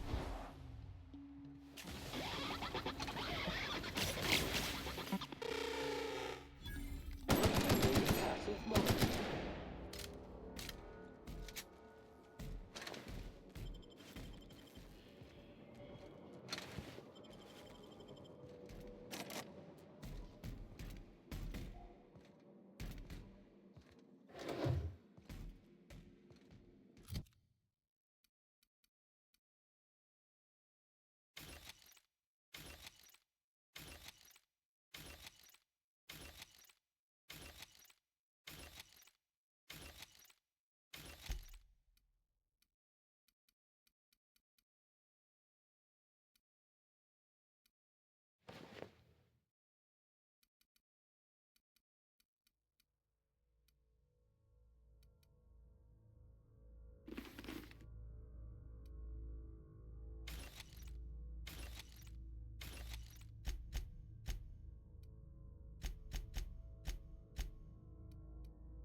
protocol cleans it all.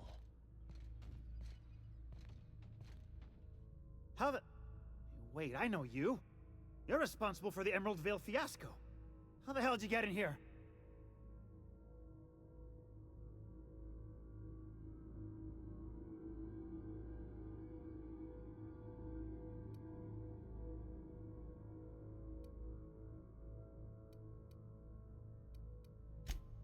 I care about the front door. This is an egregious breach of protocol. How'd you get in?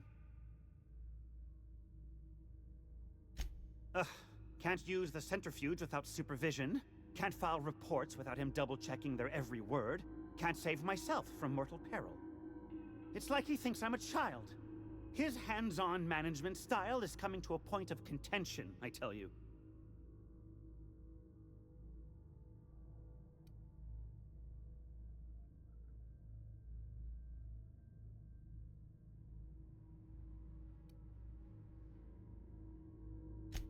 Please. That man doesn't have an altruistic bone in his body. I just happen to have the metabolic precursors from our last test. I'd wager my last bit that if you brought back the precursors and left me for dead, Anton wouldn't bat an eye.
Sanitization incoming!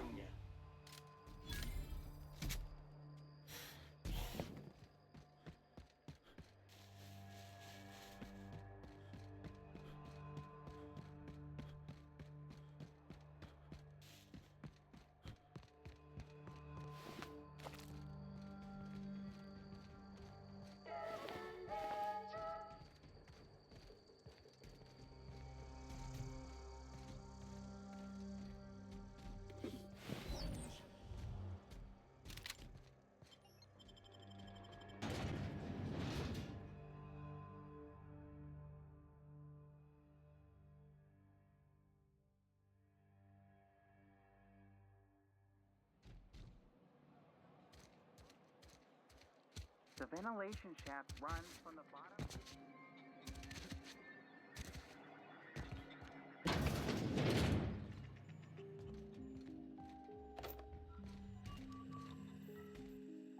You've returned. What news? Please tell me you've recovered my research. Without my work to focus on, I find myself tending towards darker paths of inquiry.